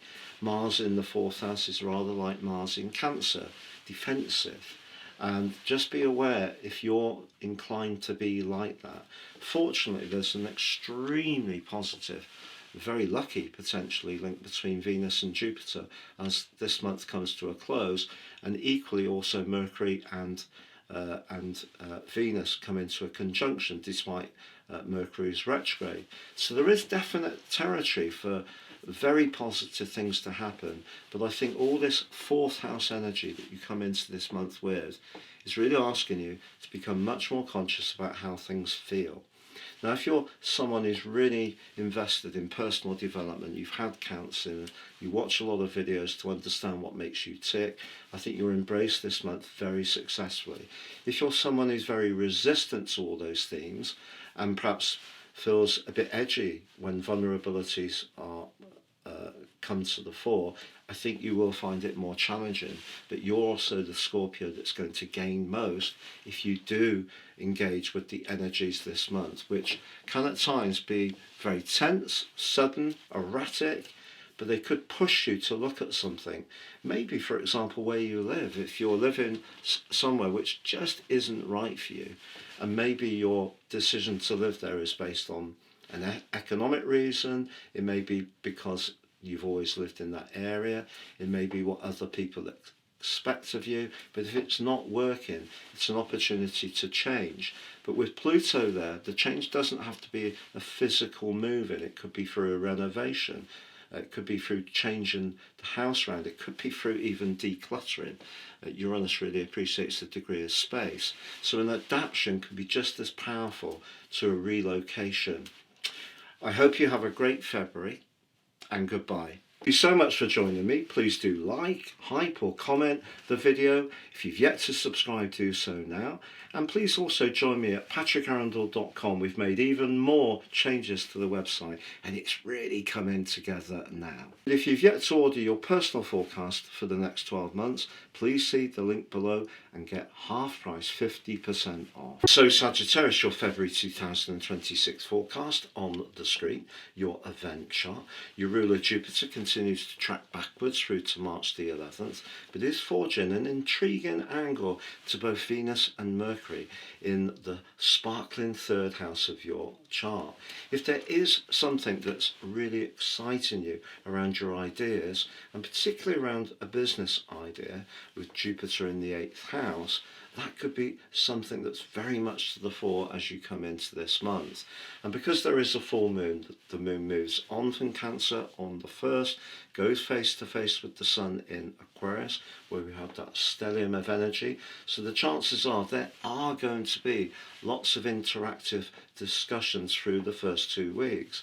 But the trick with Jupiter in that quincunx with Venus and Mercury is not to overestimate the potential for any contract or investment situation, because your natural enthusiasm and bubbliness can really be enhanced by that. But I think it will be very, very important to make sure that you're getting down into the detail of things. But what's going to help you to do that is the conjunction between Mars and Pluto. And yet they are definitely going to give you a lot of clout. So what you say, other people will know that you mean, for sure. But if we think back over the last few years, Saturn has been quite a limited influence for you from an emotional viewpoint. And the third house, just so you know, is terrific for connections with neighbours, with siblings and people in your community. And if you have felt that the desire to have that contact has been diminished in recent years, it wouldn't be a surprise. Saturn is going to relocate at the middle of this month, moving back into your fellow fire sign of Aries, where it had that brief sojourn from the end of May to the start of September last year. But the 5th house is where we showcase our talent. But if you have got an idea that you're really upbeat about, that collective in Aquarius at the start of this month can certainly give you a lot of bubbliness. But the full moon on the 1st just suggests, if you are talking about something that has a contractual dimension to it, don't rush, but also understand that someone else may see it quite differently to you, and that could be the full moon energy. And if you're traveling anywhere, enjoy it, enjoy the journey, but I wouldn't try to rush to get there. Now on the 4th, Uranus, the planet of freedom, independence, but also higher truths, ends a long retrograde of 5 months. Initially that started in your sector of relationships, more recently in a more practical area, and generally since March 2019, getting routines working properly has probably been a little elusive. But Uranus is, as this month goes on, going to provide some challenges. But on the 6th, Mercury moves into the sign of Pisces, together with Saturn and the North Node initially, but is joined by Venus. So a lot of the discussion and ideas you have early in the month now need to be bedded into the more emotional dimension of Pisces, which is where Saturn has created that resistance in recent years. The great news is that they're joined by the Sun on the 18th, so as this month goes on, your appreciation of your home, your decorative choices, your family life is definitely going to be heightened. However, what we do have is that Mercury is detrimented in the sign of Pisces. And it can be more difficult to articulate our feelings with Mercury in the 4th house, but particularly in Pisces. And also on the 26th, a retrograde begins. So you may find if you're trying to make some changes to where you live, move altogether, you've got some contractors coming in to help, or there is some fluidity going on around your emotional connections with people, not everything may go exactly to plan later this month. But that brings us to Saturn, returning to Aries on the 14th.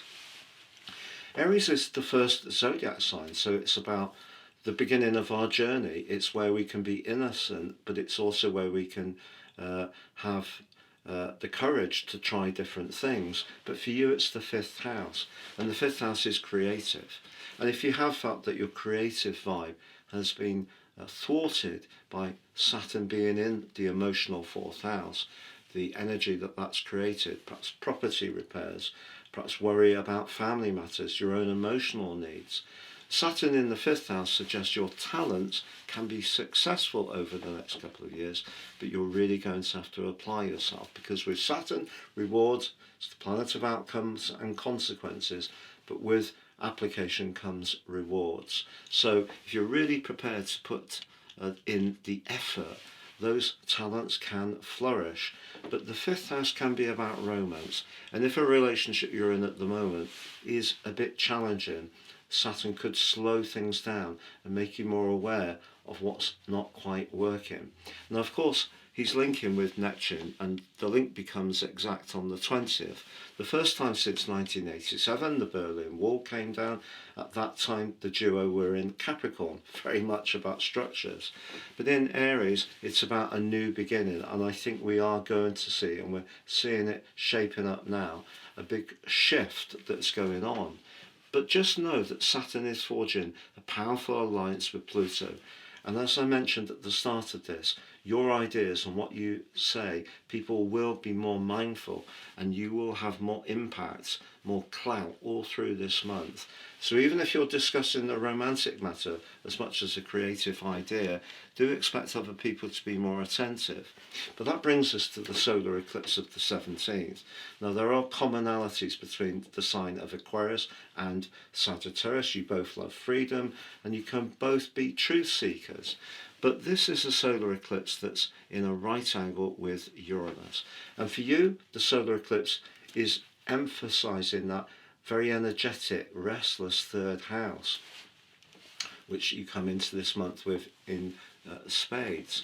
But because of the energy of Uranus being in the 6th house, if there are parts of your life that are a little overwhelming, you're juggling too many things, over the following 6 months, you may need to make some amendments. Because if you keep going at pace, it may be that you're going to find it difficult to keep up with all the demands. So in other words, stress is possible from this solar eclipse. So if you have a routine that's elusive, or you do conform to someone else's structure, but in a way that crushes your enthusiasm for your ideas, it's time for a change. As I mentioned before, the Sun plays catch up with Venus and Mercury on the 18th, and feeling confident and comfortable in your environment becomes a big theme later in the month. But because of that conjunction between Saturn and Neptune on the 20th, that can be just as true in your relationships. On the 26th, however, Mercury goes retrograde. Mercury is very detrimented, I feel, in Pisces. We can talk about the essential dignities, and to be honest, I tend to push back against them. For example, Mercury is detrimented in your zodiac sign. And because of your enthusiasm, you can rush things when it comes to the big picture, which can see you overlook some essential details. Mercury's rulership of Virgo. But I feel that Mercury in Sagittarius also has a lot of qualities. I feel that Jupiter in Gemini has huge qualities, even though your ruler is detrimented there. But Pisces is not the greatest host for Mercury, to be honest. So some of the things that get discussed through the retrograde may be a little bit confusing. But stay with it, because actually there is a magical link between your ruler Jupiter and Venus in that 4th house later in this month. Something could be revealed. It could be that someone in your family is going to be incredibly generous, and it could be financial. there may be some good fortune around a property matter, but there is also some hard tension as Mars replaces the Sun in the square with Uranus. Now Mars, of course, can be a very direct, impatient, and very restless, fast-moving energy. So its square to Uranus emphasizes what's already playing out from the solar eclipse. So if there's any part of your life that you feel trapped in, or where you're having to do things that are, to be honest, dull and don't stimulate you, where the routine is crushing your passion, that's where you need to look to make a change. And remember, Uranus can be changed in a positive way if it liberates us from something that we're not enjoying. So, of course, Uranus is going to move into your sector of relating at the end of April, but for now, if there's any routine, responsibility, obligation, or life choice that you're working with that you're not really enjoying, that is going to be amplified by this solar eclipse and the Mars-Uranus square. So even though the other inner planets are in the part of your chart to do with emotion and security, you are being pushed in a way to consider some kind of alteration to the status quo. Thank you so much for joining me. Please do like, hype or comment the video. If you've yet to subscribe, do so now. And please also join me at patrickarundel.com. We've made even more changes to the website and it's really coming together now. If you've yet to order your personal forecast for the next 12 months, please see the link below and get half price, 50% off. So Capricorn, your February 2026 forecast on the screen, your event chart, your ruler Saturn we need to be particularly mindful of. And Saturn will be moving back into Aries, where it had that brief visit from the 25th of May to the 1st of September last year. It's going to join up with Neptune. The two come into an exact conjunction on the 20th of this month. I think it's seminal because it's very much for you, the fourth house cusp, about where you live, who you live with, and how. Saturn can rule buildings, Neptune can rule our imagination and be a more spiritual influence, but also the fourth house collectively is very much about how we feel about ourselves, our inner world. So it's about security. It can be about our emotional roots, things to do with genealogy, maybe to do with our environment as well. And those themes take on a lot of increased importance for you, certainly from the middle of this month, but it's not something you didn't get an experience of last year. But as we start this month, we do have a cluster of energy still in the sign of Aquarius, the subsequent zodiac sign to yours, which also shares rulership of Saturn. However, the collective in the sign of Aquarius as you start this month has some glittering potential, but also some challenges. Because Jupiter, the planet of fortune, for you continues in your sector of relationships. But it is in retrograde as you begin this month through to the 11th of March. It's going to move into the part of your chart to do with long-term financial wealth and investment and even deep commitments from the end of June. But at the very start of this month, Jupiter does forge a inconjunction, also known as a quincunx, with Venus and Mercury. Now that conjunction between Venus and Mercury at the start of this month, if you're someone who enjoys socialising and the good things in life, they're definitely going to amplify it. And if you're connecting to someone you really like, sharing those good things can bring a real sense of uplift. But also be aware if you are talking about money or speculation, and speculation is ruled by the fifth house because it's more about risk. You have Uranus there as you begin this month. Now, Uranus is the planet of freedom, the planet of innovation, but it's also the planet of higher truths. But it is going to go direct on the 4th, which on the face of it is a good thing. But I wouldn't be too quick if there is a relationship you're discussing, perhaps a partnership, to put any money into it at this stage. Because Uranus actually, as this month goes on, despite going direct on the 4th, it's going to be challenged in a massive way by a new eclipse series, starting with Aquarius on the 17th, but also in the last week by Mars. So if you look at those planets at the start of Aquarius, we have Pluto, which was with you for a long time, finally left towards the end of November 24, but also Mars. And they can make you together a bit more impulsive. So even if you're someone who fits very much your archetype of being very cautious, steadfast with resources, they could tempt you, particularly with that quincunx to Jupiter, to be very, very generous, but perhaps pitch in on something if you've met someone recently, that if you're enjoying the connection at a sensual level, as much as good food and good wine, don't rush. I think that's really what's being said to you at the start of this month. And then later on the 1st, the full moon. The moon moves forwards out of the part of your chart to do with relating and into the 8th house, long-term and shared finances, face to face with the sun. So even more need to be conscious of the ins and outs around your resources. So just be aware, therefore, that something could seem very sparkly, or as it's someone at the start of this month, and it could turn out actually to be a perfect foil for you, and you could forge a really lovely connection. But I just say that Jupiter can over gild our belief that something can work out.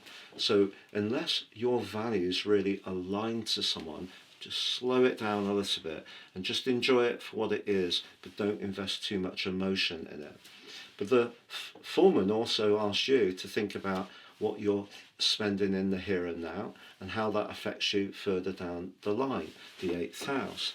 So there may be a juggle. You may find yourself thinking about things like investments, legacies, inheritances, pensions. All of these things can be very sensitive subjects, particularly in family dynamics, and but we do have to take them seriously. So if there is some paperwork and documentation, you need to speak to a lawyer or an attorney to get things in place. A good time to action that at the start of this month.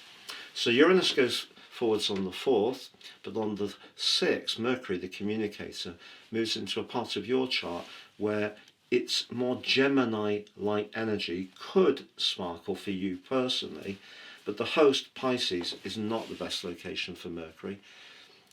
The wateriness tends to erode the quick wits of its rulership of Gemini and its more precise analytical energies of Virgo.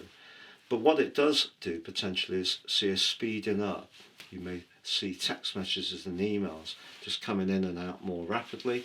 Also on the 10th, Venus joins up with Mercury, and conversely, as much as Mercury doesn't do so well in Pisces, unless you want to write a very heartfelt poetry or some lyrics, which it could be very good for, but Venus moving into Pisces is exalted. So your words can be silky, and someone can be drawn to the way you express yourself.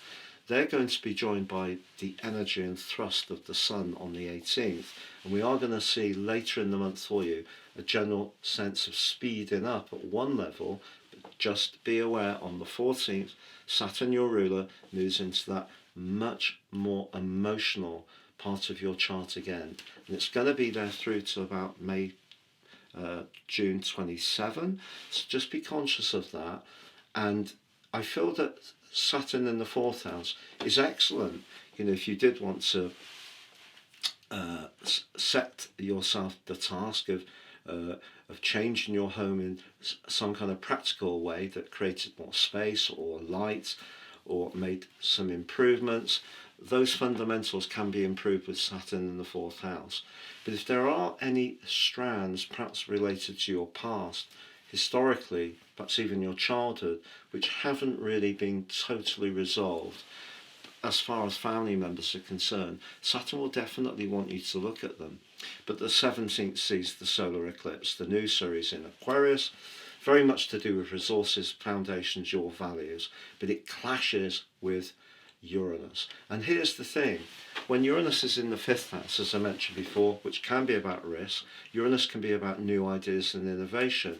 The thrust, the sheer force of that annular solar eclipse could tempt you over the following 6 months to do something that's very anti-cautious, because your nature, if you fit the archetype, is much more to do with that. But just know you could have Sagittarius energy in your natal chart, which makes you more enterprising, or you could have more Aquarius energy, which makes you more progressive. But if you are someone who generally likes to think things through very carefully, you're really being asked to hang on to a part of you that could become tempted to be a lot more impulsive. But the 18th sees the Sun play catch up, moving into Pisces. The sign of Pisces is the sign of culmination in terms of our emotional and spiritual journey. Your sign is much more about physical culmination. But you could find some intriguing conversations do occur towards the end of this month, particularly with the Saturn-Neptune conjunction on the 20th. One of those conversations could be with a sibling, maybe a neighbour. Maybe you've been close to a neighbour. An important conversation can occur, but the potential for a misunderstanding with a neighbour or sibling is also heightened from the 26th, when Mercury goes retrograde, which will be through to March the 20th, which takes us up to the spring equinox.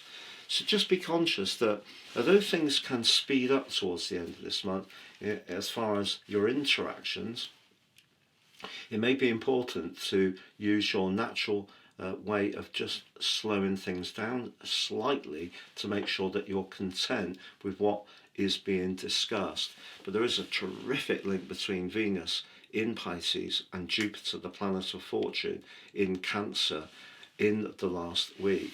And if you do encounter someone new that you really like and it feels right, which is what Saturn and Neptune are asking you to be conscious of, it could be a connection that just grows and grows and grows. Also, Mercury and Venus come back into a conjunction as the month closes. Despite Mercury's retrograde, Mercury's retreating, Venus is advancing. The potential for an important conversation or exchange heightened, but also Mars clashes with Uranus the last week. And again, that part of you that usually is very thorough, step by step, analyses things, really scrutinises the details, then takes a step forward. You could find yourself much more tempted, particularly around your love life, to get caught up in something that creates a lot of drama and excitement. And it can be a lot of fun, but it could also burn out quite quickly as well. Or if a romantic relationship, there are differences around financial matters, who spends or contributes what, or you have different values, they could be highlighted as this month draws to a close. When Saturn, your ruler, and Neptune were last in an exact conjunction was in 1987 in your zodiac sign, and the Berlin Wall came down. Of course, Capricorn is very much about structures, buildings. The sign of Aries is about new beginnings, but the new beginning for you is around your emotional life. And if there is something that you really want to evolve around, whether it is your family life, a new addition, whether it's moving, improving, adapting, all of these themes are going to be very strong for the next couple of years. But this is a month where you could surprise yourself with the electric desire to do something quickly, whether it is around someone you really fancy, whether it's buying yourself something that has a value or something that appeals to you. And you may just need to handle that and try to understand what the triggers are in your emotions for the external decisions you might be tempted to make. Thank you so much for joining me. Please do like, hype or comment the video. If you've yet to subscribe, do so now. And please also join me at patrickarundel.com. We've made even more changes to the website and it's really coming together now. If you've yet to order your personal forecast for the next 12 months, please see the link below and get half price, 50% off. So across your February 2026 forecast on the screen, your event chart, which begins with that huge cluster of energy in the sign of Aquarius. If there is something ongoing that you're very invested in, that collective can give you a lot of extra confidence, but desire to push forwards with determination. But you can also use a lot of wit and charm in order to achieve your goals, with Mercury forging an epiphysic conjunction with Venus. because that conjunction is in the second zodiac sign of Aquarius, which is sub-ruled by Mercury. So the part of you which is brilliant at expressing ideas and being forward thinking is definitely amplified. But what you have also in your celestial locker is the neat desire of Mars and the drive that he brings, but also that's applying to Pluto. And Pluto in 3 stages from March 23 in 10-11 weeks, and then full time from November 24, has been giving you a lot of push to release what's no longer serving, but also to rebirth what's really important for you. And if there is something you want to start afresh this month, this collective can also be very potent indeed. So communication is important, but also that push that Mars and Pluto give you suggest it's about how much you want something. But that doesn't mean to say that everyone's going to agree. And because the full moon on the 1st, with the moon in Leo, which is a lovely place for the moon in terms of being affectionate, warm and generous, but it is rather protective. And usually your thoughts are with connection, the network. And that can still be the case this month. But because of that full moon, there may be someone who voices some objections. And those objections can really become much more to the fore from week 3, when the Sun squares up with your modern ruler Uranus. Uranus comes into the picture this month on the 4th, ending a retrograde which began on the 6th of September, when at that time Uranus was beautifully in the sign of Gemini, forging a fantastic link to Pluto, but then returned back into the sign of Taurus, and is going to be there through to the 26th of April. But let's go back to when Uranus first went into Taurus on the 15th of May 2018, because it clashed bitterly in an abrasive right angle with the energy of Mars, which at that time was on the anaretic 29th fated degree of Capricorn, and then moved forwards into Aquarius over that period of about 5.5 months of the first visit, but then due to a retrograde continued to chaff up against the restless vibe of Uranus. So if there was somebody who tried to prevent you expressing who you were at that time, there may be a repetition that comes up this month. But the difference is now you've got all the experience of the last 7 years of Uranus being in the 4th house to know with what you will not, and it sounds a little harsh, but what you will not tolerate, what your minimum requirement is. Because Uranus rules the sky in mythology, but it is about higher truth. So your emotional truth has to work with your desire to manifest your individual talent this month. And there may be times when you do feel a little bit at cross purposes with yourself.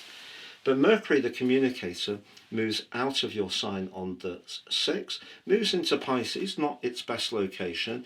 Of all the essential dignities, I think this is one of them that really is true. Mercury is definitely detrimented here because Mercury likes precision or it likes clarity. And in Pisces, we need to be more intuitive. Now, it is joined on the 10th by Venus, and that's much more promising for you personally. If you have been waiting for some good news about your finances, they can definitely ensue over the following near to 4 weeks. It's just that Mercury will go into a retrograde later on in the month on the 26th, but is supported in a way, your resources sector, by the arrival of the Sun on the 18th. But you may find yourself having to go over some old ground in order to get a result you want, but something that's been delayed could equally pay out. But what does happen on the 14th is that Saturn returns to Aries, where it's not happy, it's in its full. We all had that collective brief experience when it went into Aries from the 25th of May to the 1st of September last year. And for you, that was a chance for you to find your voice and be in touch and confident about the authenticity and value of what you had to say. Because I feel that Saturn can give you more gravitas, and Neptune can for you personally, because they're obviously coming together again, which peaks on the 20th, can give you some subtlety. But it's all about the message. And of course, this month starts with the planet of messages, Mercury, in that second decan of Aquarius, which it rules, but blessed by the charm of Venus. So your message can be very compelling this month, but that doesn't mean to say that not everybody is going to be up for listening to it. And when we get to the 17th, the first solar eclipse in your sign for 8 years, it's an annular eclipse, but it's in that exact right angle with Uranus. And therefore, there's going to be a repetition of that energy through those 5 months of 2018. And that is going to become even more manifestly obvious when Mars and Uranus come into an exact right angle as this month comes to a close. So what's the meaning of all this? I think a shake-up's in the works, to be honest. And I think it's all down to the tension that goes in within you between staying with what you know and being more radical. And sometimes that tension isn't easy to manage. And of course, it depends on each person's natal chart and the houses particularly, and the position of Uranus and Saturn in your nativity. But I think for many Aquarius people, don't necessarily fit the archetype of being very off the wall and different, and others may. And others may seem to reflect more the energy of a Capricorn person. But what we're going to get this month is in a very immediate and perhaps exciting way in some ways, some energies unfolding which really reveal the truth of what a situation is that perhaps did come to the fore all those years ago. Now, on the 20th, we do have Saturn and Neptune coming into an exact alliance. It is significant because it hasn't happened since 1989. The last time it did, it was in Capricorn. The Berlin Wall came down. But what we have in Aries is intriguing. Neptune could be, and particularly as they both link back to Pluto, Neptune can be a new way that we commune, because it's the start of its 165-year journey. But Saturn can see a more authoritative, cool, and harsher and more masculine, in not a good way in my humble opinion, approach to all sorts of matters. But for you, it's about how you can convey your ideas. But for many of the zodiac signs, I think Saturn moving through Aries will be really challenging. I don't think it will be for you. I think you can embrace it, so be comforted by that. But as ever with Saturn, the more industrious we are, the more we will get his rewards, because he is the planet of outcomes and consequences. And if around the third house we have got new knowledge to absorb, if there is lessons to be learned around our communications, if we could speak with greater care and maybe sensitivity with Neptune in the mix, that's very valuable. But on the 26th, that potential for your finances to be boosted, as it will be by Venus in Pisces, and then the arrival of the Sun on the 18th, is challenged by Mercury's retrograde. But just remember, the second house isn't just about loot. It is also about what we value, but particularly what we value about ourselves, our own self-worth. A good time to rethink that with the spiritual dimension that Pisces, the host, creates. And ironically, Venus in that second solar house forges a fantastic link with the planet of fortune, the greater benefic Jupiter, through these last few days of the month. And some good news could be linked to a job at this time. But we do have that Mars-Uranus square. So if anything is confining you, and you feel that someone's not really on board with this phase of your life or the year where you're really so determined to be single-minded, it's going to come up, that challenge will show up then. What I'd say is that in life it's always good to have our own individual plan, the confidence to execute it, but it is important to understand that if other people are supportive or helpful, then that's very good too. But there are other times when we really need to own a desire to do something different. Astrology gets a lot of flack, and being into astrology, being an astrologer, is a very kind of Mars square Uranus experience. A lot of people will have a lot to say, and it's not always very pleasant. So whatever it is you really desire, whether it's a complete change of your personal image, whether it's a change of residency, whether it's breaking away from a restrictive or critical family member who's very controlling, if it's reforging some of your closest emotional relationships in a bit of a different way, where you're not necessarily the person who's everyone's best friend, you're there, but you're focused just a little bit more on what's really key for you. And that's something you should not have any shame about. So it's a month in some ways to break away from your own inner restrictions, from the messages you've been giving yourself, where you haven't quite given yourself the permission to really be different and live in that unique way that you can so brilliantly manifest when you feel safe and when you're with the right people. So I think this month can be extremely exciting, and the solar eclipse of course provides a backdrop energy that goes through to the next solar eclipse on the 12th of August. But just before then we do have Jupiter moving into Leo, sector of relating, but also the North Node, the true North Node, on the 26th of July, moving back into your sign, ushering in an 18-month period where you can continue the journey that this month creates, which may see you having to break something down, Mars and Pluto, but with the charm and vivacity of Mercury and Venus, embrace something fresh and brilliant and exciting that's going to manifest itself for many years to come. Thank you so much for joining me. Please do like, hype or comment the video. If you've yet to subscribe, do so now. And please also join me at patrickarundel.com. We've made even more changes to the website and it's really coming together now. If you've yet to order your personal forecast for the next 12 months, please see the link below and get half price, 50% off. So Pisces, your February forecast on the screen, your event chart. Your traditional ruler Jupiter continues its retrograde through to the 11th of March, but is in touch with Mercury and Venus as we start February, but in a quincunx.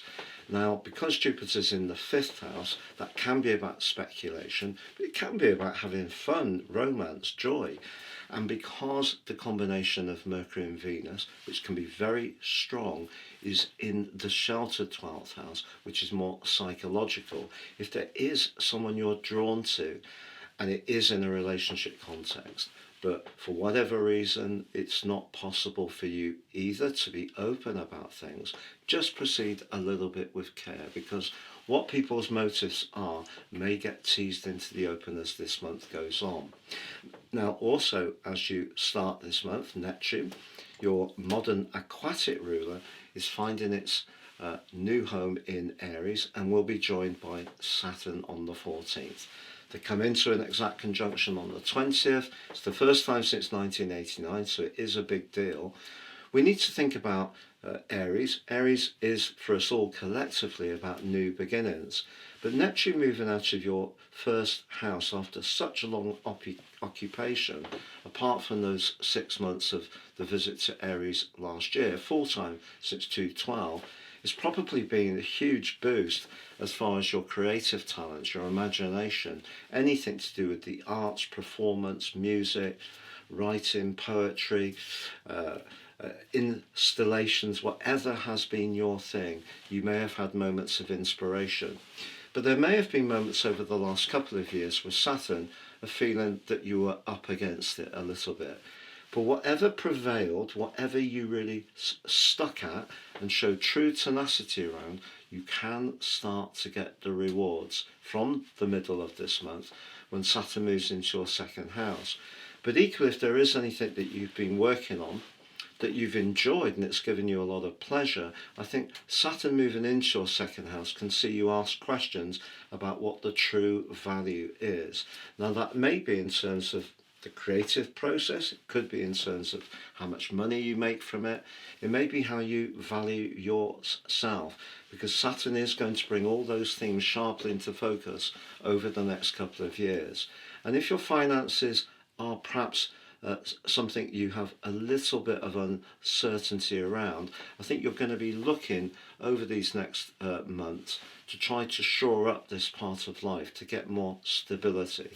But because of the collective at the start of February in your 12th house, it's amplifying the energy that Pluto started to bring for 10-11 weeks in March 23, and again from the start of 24 on the 21st of January, on Pluto's birthday indeed. And then on the 18th of November 24, Pluto moved into your 12th house full time.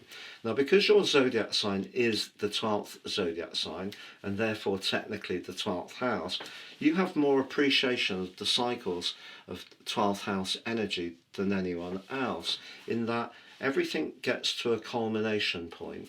Everything has a higher dimension that comes from Jupiter's rulership of your sign, which is about the more spiritual side of life.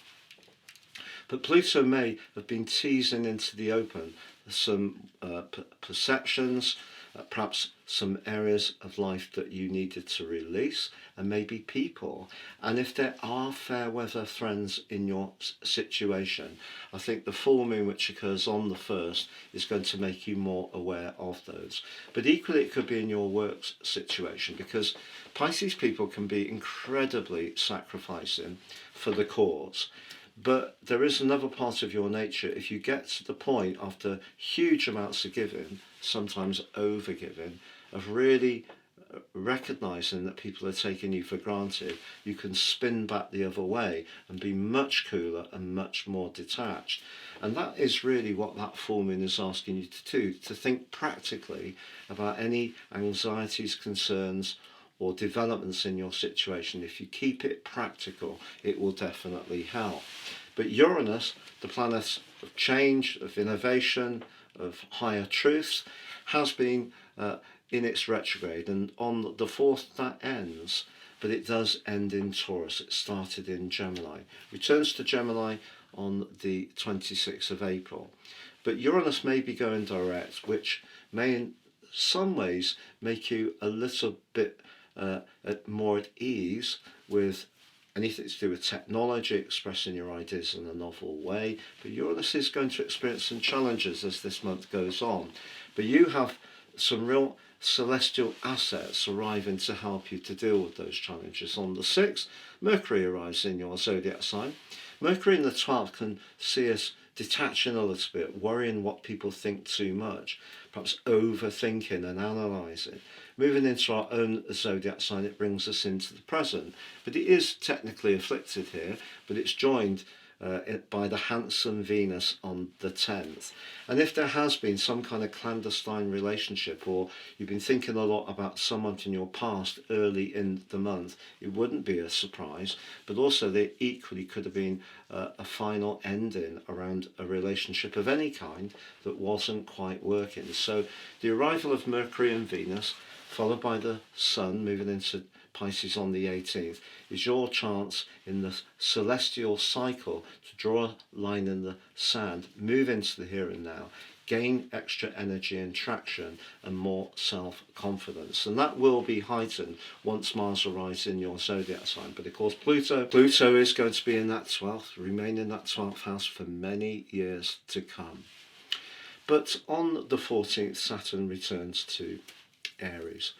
It doesn't just link up with Neptune again, reaching that peak on the 20th. It does angle back to Pluto, and there's an essential thing with this aspect, this sextile, is that whatever you're releasing in a more psychological way, looking at why you may have some fears, some phobias, some inner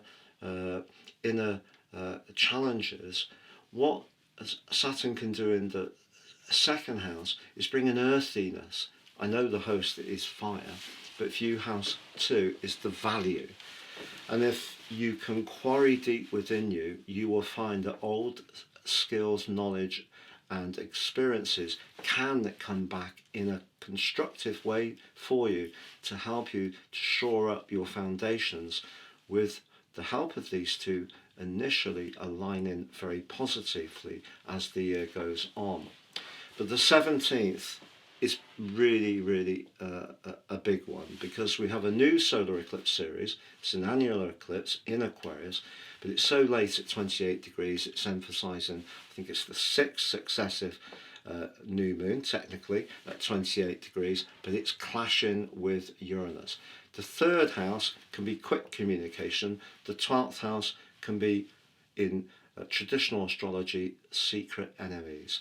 It can be the people who are not necessarily on our side. Just be aware, in the second half of this month, if you are someone who is a bit mistrustful of social media, finds it draining, doesn't like the fact that people showcase all this, that and the other, which obviously there's always a subliminal message about superiority or success or how well off we are, and blah de blah. It is tough at times, despite its great qualities. And I think if there is anyone around you who energetically isn't so good for you, just know that your nervous system is going to be revved up in the second half of this month, despite the fact that you will be moving into your own energetic opportunities of new beginnings, or injecting extra vitality into ongoing streams with the arrival of the sun in your sign. But I just think you are going to be particularly that much more prone to being triggered by people not being upfront and straight. And that's intriguing, because Uranus, on the face of it, is very much to do with honesty. But how it might work is that something could get said quickly, perhaps even carelessly, because Uranus can be very electric without thinking, but it may have a psychological dimension. And then in the last week, Mars is squaring up with Uranus, and you could feel genuinely a little on edge. So the best way to deal with that is understand that this is not going to be about Saturn. This is going to be about Uranus, and it's going to be Uranus squaring with that solar eclipse and also squaring with Mars. So be very protective. You start this month with a cluster of energy in the 12th house, and it is asking you to really, particularly with the full moon, be very earthy and grounded about some of the things you may face. So if, for example, there's office politics, or there is a group of people you know where there's quite a lot of backbiting goes on. It might not be to do with you personally, but it could affect you that much more. And therefore, be protective. As Mercury goes into a retrograde on the 26th in your zodiac sign, you may start to rethink something that you had started, perhaps at the start of week 2, that was new, that was exciting, that seemed to have some benefits. But don't beat yourself up if you do retrace your steps, because through to the 3rd week of March, and when we get to the spring equinox, it will probably be the case that by the time you get there, you will be exactly where you need to be. But it just means there has been a need for adaptation and flexing, something you have a great gift for. And also know, in the last week of this month, Pisces, a quite beautiful link between Venus, which is exalted in your sign, so loves to be with you, and also Jupiter, your traditional ruler, in that gorgeous 5th house. So though Jupiter is in a bit of a jarring angle with Venus and Mercury at the start of the month, Venus and Mercury are in your sign at the end of it, and Jupiter feeds into Venus in an extremely positive way. So you may, in a sense, I feel, find yourself releasing the people or situations, or perhaps even your psychological approaches, that don't work for you anymore. But it might feel a bit bumpy. But actually know that, as I mentioned before, when you really have to find the resources to be stronger, more determined, set your boundaries, even though you can give and give and give, as this month goes on, you have an opportunity to reset what you really want. But particularly with Saturn, because your values, your approach to your self-worth, and also money will become non-negotiable as this month draws to a close. Thank you so much for joining me. Please do like, hype or comment the video. If you've yet to subscribe, do so now. And please also join me at patrickarundel.com. We've made even more changes to the website and it's really coming together now. If you've yet to order your personal forecast for the next 12 months, please see the link below and get half price, 50% off.